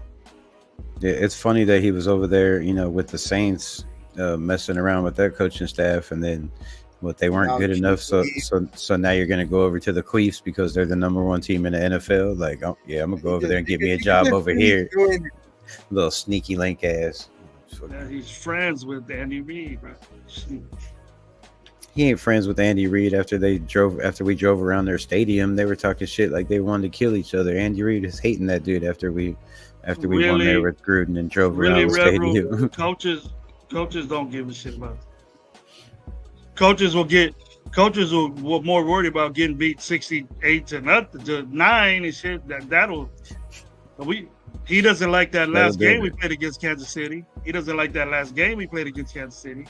That irks him more than us doing anything to him, us pulling out a puppet or us, doing shit like that. We kicked their ass. I just say fuck. He said it. Who the fuck is Ozzy? My name ain't Ozzy, bro. It's RaidersRebel. Yeah. That cat's Lord. You know who Ozzy is. He's on your other show over there, so they think you're him. But he ain't got no accent. I don't have an accent or nothing. Like, and it's like no beard. It's like I got big tattoos. Monday. Yeah. It's Monday over there already, bro, in Australia. Nah, but I just.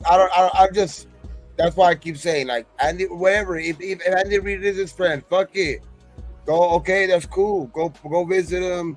Go do whatever you want. But it's just, you can tell it's just for that shit. It's for that same reason. Like, he has that in the back of his mind. It's just like, it's part of his little motive type shit. Like, you can tell it's okay, yeah, you can tell there's a feeling like, okay, yeah, he's going to go see his friend, but there's also another little, just little rub here, there. Because why is he going to Saints with Carr after all of that shit with Carr, and then now with the Chiefs after just with that shit with Kermit and all of that bullshit? It's just like you could just. I'm cool on Gruden. That's all. Fuck him. That's what I said. I'm American, bro. I'm from America, Cali. Well, you're Pacific. You're in the Pacific time zone there. I'm in Arkansas right now, Central Time. Central. Oh, all right. Well, let us know, bro. If you get tired of shit, I know it's late over there. It's barely 10:38 over here. Yeah, I'm keeping a good watch. I'm keeping a good watch on Gabe right now. I'm keeping a good watch. Yeah, I'm probably gonna have to get off here in a little bit. Like my son just pulled up, so. Okay, all right. But yeah, I'm down to talk some more. Gabe? You ready, Gabe? Or yeah, we can go like another 10 minutes. We can go like another 10 minutes. Get a little, quick little. But yeah, I do gotta wake up early as fuck. But yeah, we just But yeah, man, it's been a cool show today, man. I mean, Yeah. 4 hours and 40 minutes, and Shit, it's been, pull me up going by anytime. pretty quick. We're going by Let's do pretty this. quick, you know what I mean? And it's it's good to talk football, man. It's good to see football again, you know. It's football season again, and like, and it's just, I don't know, man. It's just a different feeling. Like I don't know. Like I keep saying this shit to like even whoever I talk to that's a Raider fan or anything like that. Like it's been a different type of off season, like a different feeling this off season. Like I know there's always hope. For as a Raider fan, we're guilty of, like a lot of us are guilty of this. Like no matter who the fuck our quarterback could have been, you know, like you know when we signed fucking Flynn and when we were signing fucking, you know, guys like when we had guys like Aaron Brooks, it didn't matter, dog. Like at the beginning of the season, we were always gonna have some optimism, you know what I mean? But you always had the back of your mind and all of that shit. You knew, you know what I mean? Like it was, you know, it was one little thing away from disaster, or it was gonna take some perfect type of football to actually, you know, be a winning team or something like that. You know what I mean? And I do not feel that with this team, dog. Like regardless of like who's that quarterback, I just think that we're a very good built team right now. Like I just think, and the competition that AP's preaching is going to do us a lot of good, dog. Like it's not going to do us any bad because I just think everybody's going to be ready. I mean, everybody is going to have that next man mentality when somebody does get hurt, and that's what's going to be the best thing. Like I think guys are going to come in ready, if that is, you know what I mean? Because you see that now in the NFL anyway, where, you know what I mean, there's a lot of injuries. A lot of guys are being held out for a lot more stuff now for precautionary reasons and all of this shit, even for anything, you know what I mean? Concussion, you know, you see the Guardian caps coming in now into football and all of this shit. Like and I just see AP doing it the right way, though, like smart, like he knows the evolution of, like, he's not just like, he has this old school mentality, but he has a new school way about it, where he knows, like, he knows the heartbeat of the locker room. Like he knows what they're fucking doing in the locker room. Like, you know, like he's listening to the same fucking music, growing up in the 6'4", because like he relates with these dudes. Like it's just a different thing. Like, and I don't know, man. He's gonna have these guys fucking ready. That's the biggest part of why I think no matter who comes into our house or wherever we're going, it's gonna be a dogfight where the fuck we're going. Or like whatever, I don't care what team it is. Like it could be the Kansas City Chiefs, where we already showed we're the last team to beat them anyway. And I like, people want to, people can call it whatever the hell they want, or like, you know what I mean, a fluke, whatever the fuck they want. But that was the only game on Christmas Day, and the Chiefs never want to lose to us. I can guarantee you that shit. And you know what I mean? So we went out there and won that fucking game. So it's like, and I just think that we got better this offseason, and any team, I just think that we're going to be a fucking tough fucking game for any team because of the mentality that this has. Yep, you can't buy that mentality. You can only instill it. The coach said it, and their best player said it, that we kicked them in their fucking face. So I believe that. There ain't no problems with that. Their coach said we woke that ass up. And then they didn't lose a game after we kicked their ass. I just think that's why I'm so big on this team, dog. I ain't got no problem with AP and the way he motivates the players. But you know more than anybody though, Gravy. Like, I feel you with the offensive line and with the quarterback, and you know what I mean. I do feel like I do disagree that, you know, like, because I do think we're gonna get big things out of our backfield one way or another. I think we're gonna get big things out of Zeus and Lobby, to be honest. Like, I'm not concerned in that one. I will disagree with you on that. You know, when you do pull out the concerns there, but offensive line and quarterback, I will agree with you, concerned. But you know more than anybody, being a coach, the team aspect in football is the most important. Like, if any other sport, football, the team concept that's where it's the biggest in football. Because there's nowhere where you have to have that many guys on the same page. You know what I mean? And I think that's what's the biggest change in this team. Yeah, that's important. It's very important. I agree with you on that. I agree with you fully 100%. But that, all that knowledge and all that motivational stuff is all great, Danny. But when you got a quarterback situation where none of them are doing good, as far as we know, and our only excuse is give them a chance. Give them a chance. I'm tired of hearing that, Gabe.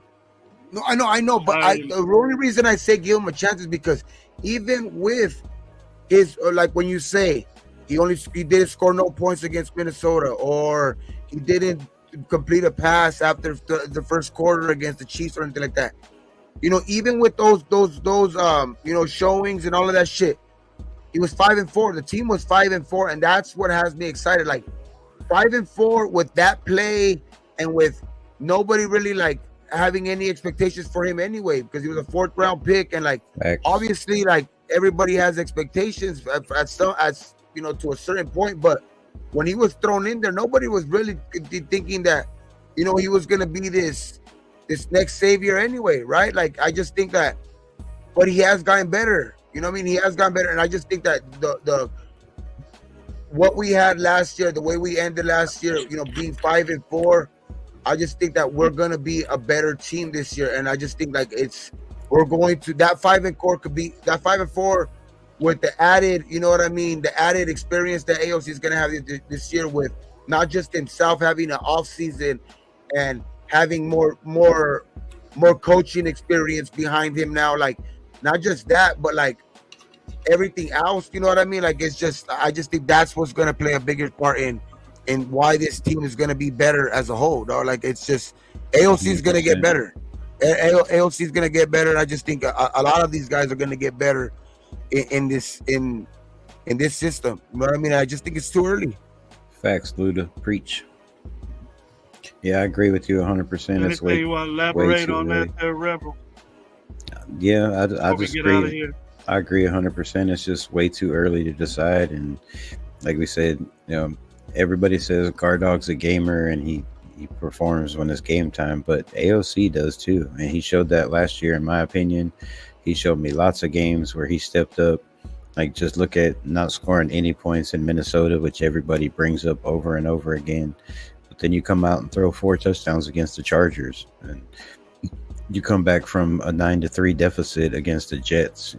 You beat the Giants, like destroyed the Giants.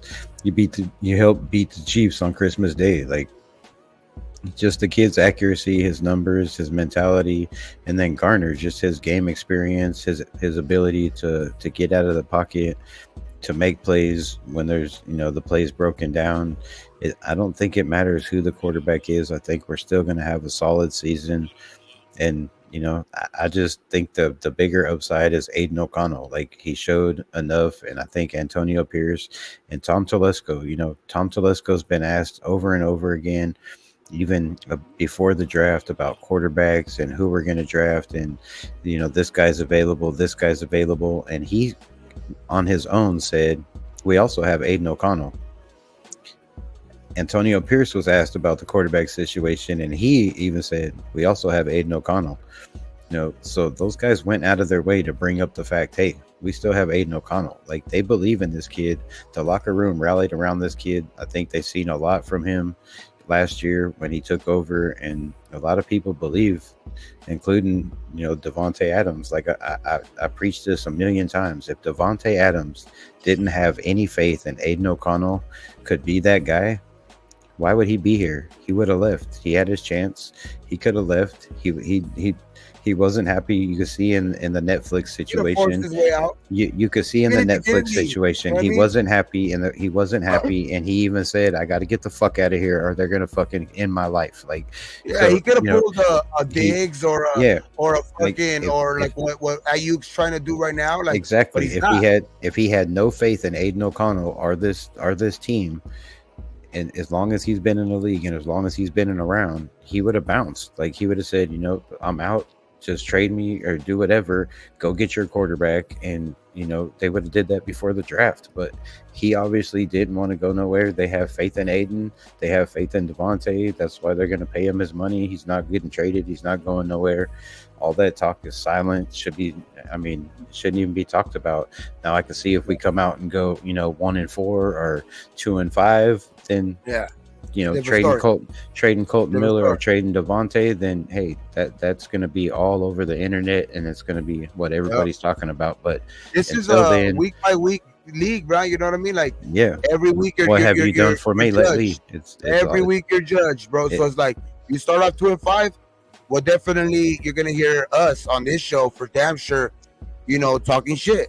You know what I mean? Everybody, mine too. Like Janet Jackson said, "What have you done for me lately?" Like that's the NFL, and the NFL stands for not for long. So if you ain't performing or doing your job, bro, it's not for long. It's next man up. So, but I believe in this team. So that's why these guys know that, and I have faith and believe that they, Gardner's been here before, and Aiden knows if he doesn't win the starting job right now, this might be his only opportunity to ever be a starting quarterback in the NFL again. Like, and the same thing with Gardner. I mean, he's 26. This might be his last chance. So, like, I think that the competition is more fierce than the media is making it out to be, and I think a lot of those mistakes could be pressure of somebody wanting to take this job. Like, they both know, like, this is the opportunity of a lifetime. You have one of the best defenses in the NFL, and all you got to do as a quarterback is come in there and throw the ball to a great receiver like Devontae Adams, Jacoby Myers, a stud like Brock Bowers, Michael Mayer. Like, it's an opportunity of a lifetime, and somebody has to take the bull by the horns. And I have faith, like, by the second preseason game, we're gonna know who the man is. Yeah, I think once somebody settles into this offense, and because they like Gravy said, like, obviously they know the offense already. They know the offense, but executing it, and just the reps of execution of getting that play perfect timing out there, because you can watch film on it and everything, and you can know when you need to throw it and all that shit, but sometimes like, oh shit, you didn't anticipate him getting out of his break that quick or something like that. So I just think once one of these guys gets comfortable in this offense, which I think is going to happen in this upcoming weeks, that's when you're going to be able to see. And I still don't expect them to go out there and throw 5 touchdowns and make the defense look horrible. Like, I don't see that happening at any point in this offseason, in this camp. You know what I mean? I see the offense, little by little having their moments and having bigger moments and having, like having their share of wins on in practice. But 1%. At the same time, this defense is so good that, like, as long as we do see that with the offense, that's what's gonna have me more and more, have more faith in this offense, coming up, because like this week you are gonna have, to me, like, and I'm gonna say this, you know what I mean, like, and people, you can say like whatever, but I just think, because everybody's motivated in the NFL, but I just think DA is gonna come back with a fucking different motivation this week to play, dog, and everything too. So it's like, I don't know, man. Like, or he might not even come back this week. DA might not even come back this week because he might have his, time with his newborn kid for the first couple of days. But I just see, like, at some point in these upcoming weeks, you're gonna get one of these quarterbacks on the same page on this offense, because they're going to settle in. You know what I mean? And that's when I really see them separating themselves.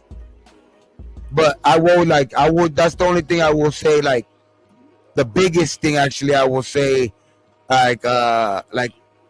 with you, Gravy, but hey, that's your opinion too. You're like that shit, because you could be right too. You know what I mean? At the end of the day, you could be right, and we could be talking out of our ass. We could be sounding like we're talking out of our ass. So, like, but like that, the only thing I would say is, like, I just think that we'll just wait a couple weeks, and then, like, say, and then if you fucking feel the same way, then hey, you have the right now, but You know what I mean? If in a couple weeks it's looking the same, or you know what I mean, they're not doing any improvement, then I will be on the same. I will tell you right now, I will be on the same page with you. That's because that's how much faith I have on in this team. You know, in the upcoming days and weeks, getting better on offense. Well, this is 2 days in a row that Hondo has said that if he put one out today, this is the second day in a row, besides the off day, that Hondo said that the offense looked like shit. And a couple you got to expect that from the number one defense. So, you know, a couple of them are on drops too. Like those are also, you know, drops. Sometimes you know you can't. Like I haven't watched it. I'm not gonna really talk about it, Gabe. So, but I just know. You know, some of them are drops though too. Like some of them are tip balls by the offense. You know, getting their hands on balls, tipping them up, and that's why the defense is getting interceptions. So it's like, you know, another thing. Sorry, I didn't mean to cut you off, but another thing. I'm just saying, like it's that also plays to the quarterback. You know what I mean? Looking bad in camp too. You know what I mean? Like AOC has had some opportunities where, you know, Tucker could have had, you know, some great catches. You know what I mean? But they bounce off his hands, and you know he's having a little bit of trouble with drops early in camp. So it's like that would have been like, oh, you know, you get those 2 plays or 3 plays, and damn, oh shit, AOC's, you know, threw some bombs today and they look fucking great. You know what I mean? They were right on the money. You know what I mean? And Tucker looks great. So like it's just those little things separate you from, you know, making it. But that's why I say I see those things correcting themselves, and also the offense looking better. You know what I mean, in the upcoming weeks. But go ahead, Rebel. And I'll say on the offense side too, like we all know that it starts in the trenches, but they haven't had a consistent offensive line, either quarterback. They've been moving pieces around. So if they'd keep, you know, the solid 5 guys in there for just one day in practice, I think it would make a huge difference with this offense and the offensive line. Like you can't every play be, you know, subbing a different tackle and a different guard in there. Even center, like they've been moving, you know, not Andre James is taking all the first center snaps. So if you're moving people around, it's a constantly moving puzzle of pieces. You can't expect consistency from the offensive quarterbacks. I don't care even if you're Tom Brady or, you know, Aaron Rodgers. Like you can't expect consistency when your offensive line is a different person on every snap. That's just not going to happen. All right. Hey, if Dark is in here, throw on Raider Rebels information if you can for me. Got 3 hours. We give you guys 3 hours today on Sunday. Shit. Oh yeah, man. And we're gonna be back on Tuesday, Thursday. And hey, make sure you guys go follow Raider Rebel. When do you go live? I don't have a set time yet. I'm trying to find my spot, but man, I'll come on anytime you guys want me to. Just let me know. And Gravy, next time it's Raiders Rebel with the S. Don't Raiders Rebel. My bad. I'm sorry. So there's Dark put his information out to. Yeah, they're not gonna find me. But I appreciate y'all having me, and like I said, I'll come. Yeah, there it is. That's Raider Rebels YouTube channel right there. You know, Dark put it in the chat.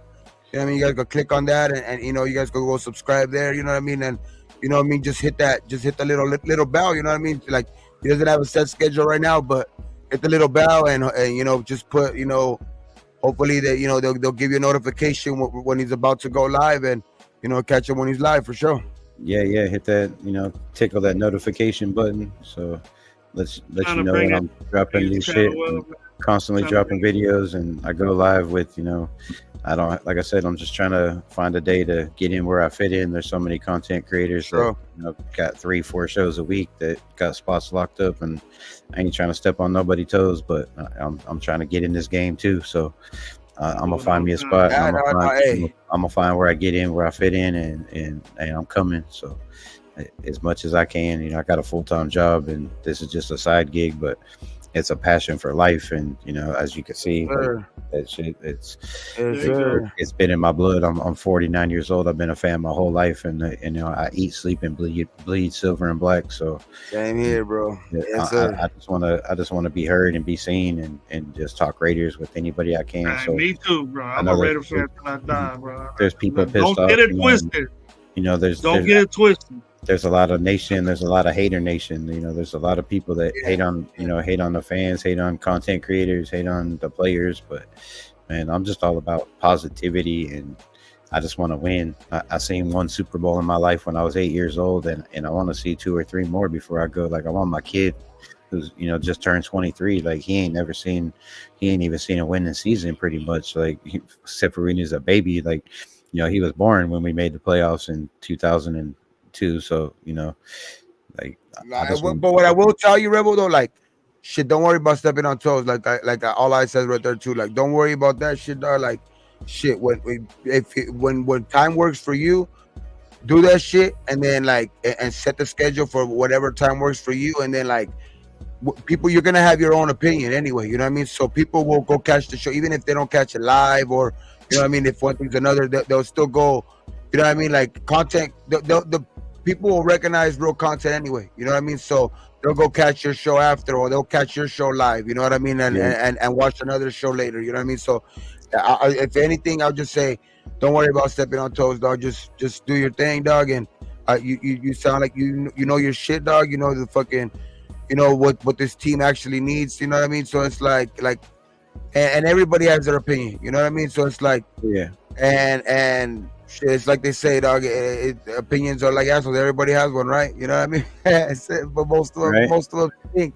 But at the end of the day, you know what I mean? Like, that's why we're here. You know what I mean? We gave our time to this shit. Like, we ain't just here, you know, fucking just talking out of our ass. We actually, you know what I mean, are here giving you, you know what I mean, fucking, you know what I mean, some go. We actually go take our time out of our day, you know, to give you guys some good content. You know what I mean? Like, and I'm glad the people that are always in the chat, you know what I mean, you know, here always fucking with us. You know what I mean? Like, you know what I mean? That shit's great. That's why we keep doing it. You know what I mean? Like, and it's been a cool little, you know what I mean? I mean, I never thought I would have kept on doing this shit, but you know what I mean? It's just like you do it, and then you just it comes so natural because you can do this all the time.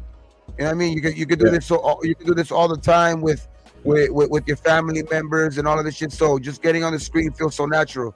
You know what I mean? Just talking Raider football. Yeah, you know what I mean? So the hardest part is going live.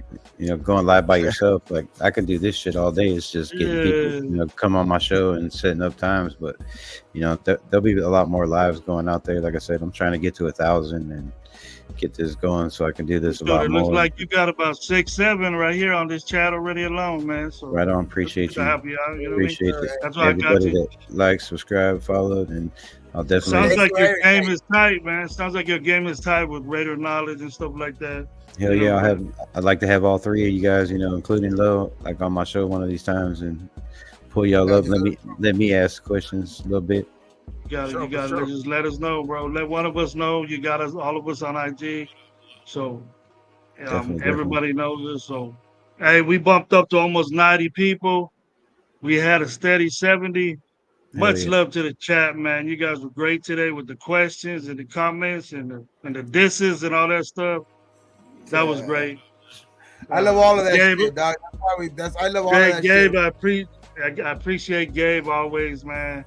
Right. I hope Lo feels well, but if he doesn't, we could do Tuesday too, bro. It don't matter. So, you know, he maybe needs a little bit of rest. I'm here for all of it, man, because that's why I didn't complain even on the 3 hours today, man. It's like when it's football season, bro, it's just a different. It's different. It's a different mindset, bro. Like I don't know what it is, but football's back, man. You know what I mean? Once you get that first football game, it's like, oh man, like it's that itch already. I can't wait for the first Raider game. Like I've been waiting. We played the game, bro. Like we played the game, bro.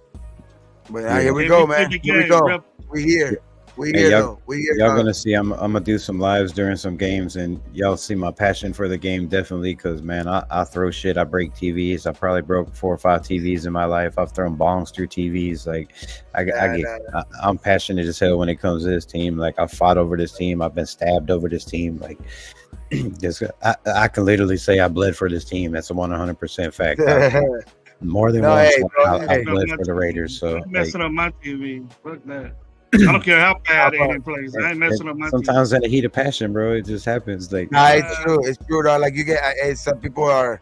It's different for some people, though. Like it's you get, you know. But I will say this though, like, hey, you are, well, we'll invite you, shit. But you're more than welcome, dog. Fucking next time, shit. Hey, we got some space on the show, and then you got some free time, dog. We'll fucking hit you up and everything, dog. Because that shit was cool, dog. 3 hours went by quick.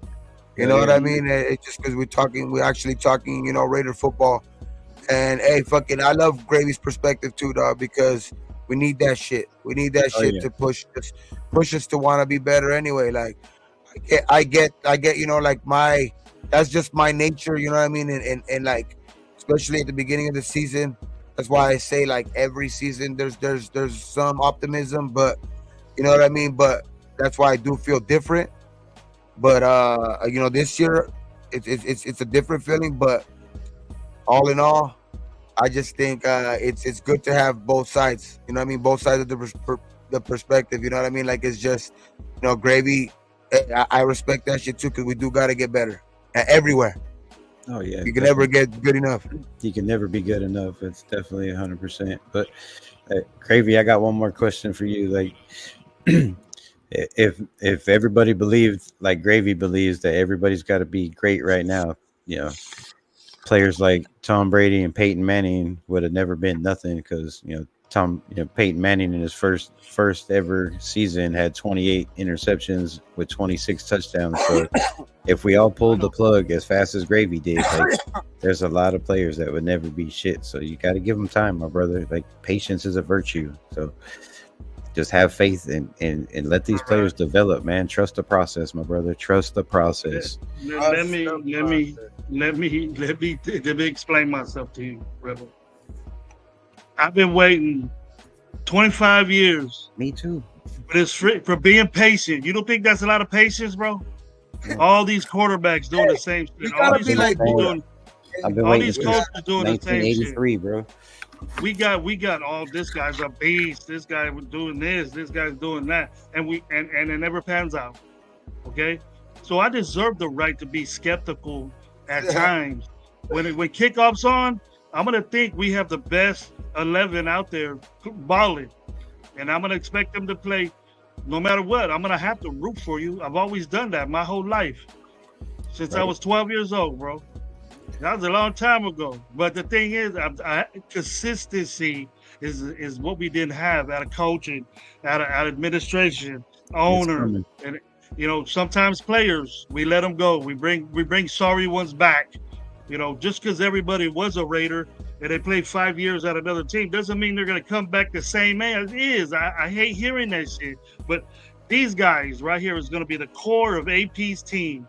Now, they make something happen, then you got to ride with it, which I will, because I like the coach. And I know the coaches that we have, they can change these guys and they can make them better players.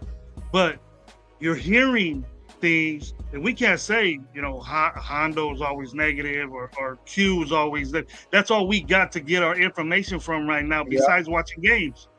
You know what I mean? So we got to take heed to that stuff. And when I'm hearing, this person, and it's the same people that I've been talking about since the offseason, it's what I expected. You know what I mean? So I hear you. I love my team. I love my team. I've got fades for it when I was younger, you know what I mean? But I turned into a better fan, and I've always had the pedigree of coaching football since I was 18 years old. And then, you know, I like to say I know a little bit more about the game of football than some people that just keep talking about it or talking shit. But I've been at almost every level. Yeah, you know, besides the NFL, bro. I've been around it my whole life. I coach at different levels besides the NFL. Can't get in it or a big school, college school, because I don't have a degree. You know what I mean? I was a laborer my whole life, so got paid well. But either way, that, you know, once we get on the kickoff, first game of the season, I'm gonna be rooting for all of them, man. I'm gonna be rooting for all of them. Timer. What the fuck?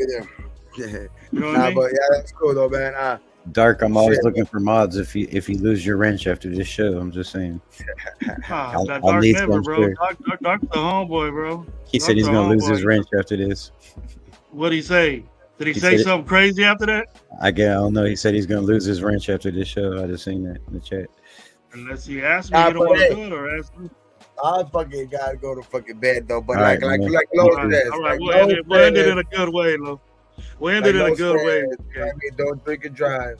You know what I mean? You know Don't what I drink mean? and drive. Be grateful happy for for what that. you got Be or grateful for don't that. got. You know, whatever. And then Yep. much love to Yeah, Lo, yeah. man. He's our partner. Get well, bro. Be thinking Get about well, you get and stuff. well. And our guest Rebel, special thanks to you, man. You brought it today, bro. Had the chat going, so I appreciate that, man. And you'll be welcome anytime on the show if you feel like. Hell Okay. yeah, appreciate Yeah, y'all for having sure, me. man. Hey, check me Hey, out. you know how they Raiders and how we- Rebel on Instagram, Raiders Rebel, Raiders Rebel. underscore on X, and Raiders Rebel Facebook, and Raiders Rebel everywhere else. So for sure. You got And make sure you guys, OnlyFans. Get on Rebels OnlyFans. You know, Raider. oh yeah, there's Hey, all now, but these- make sure you follow all of the names, like the you know, everybody on the screen. You know what I mean? Make sure you guys follow, like, because I know I'm gonna start doing some more shows too. Like I mean, we do that shit every week, every year. Anyway, we're gonna do the you know the pick'em show and shit like that. But I mean, those are you know just like last year and shit like that. But you know what I mean? Just follow everybody, and you know how they say how we end every show. You know what I mean? Like on the count of 3. You know what I mean? It's you know how Lo says. You know 1, 2, 3. Raiders. Let's go, Got one man. spot for Ray Nation Live Fantasy left. Get at me. Sure. Peace out. Oh yeah, man. Peace Yeah, out. Peace out. Y'all Peace. have a good night. much love, yo. The Raider Nation.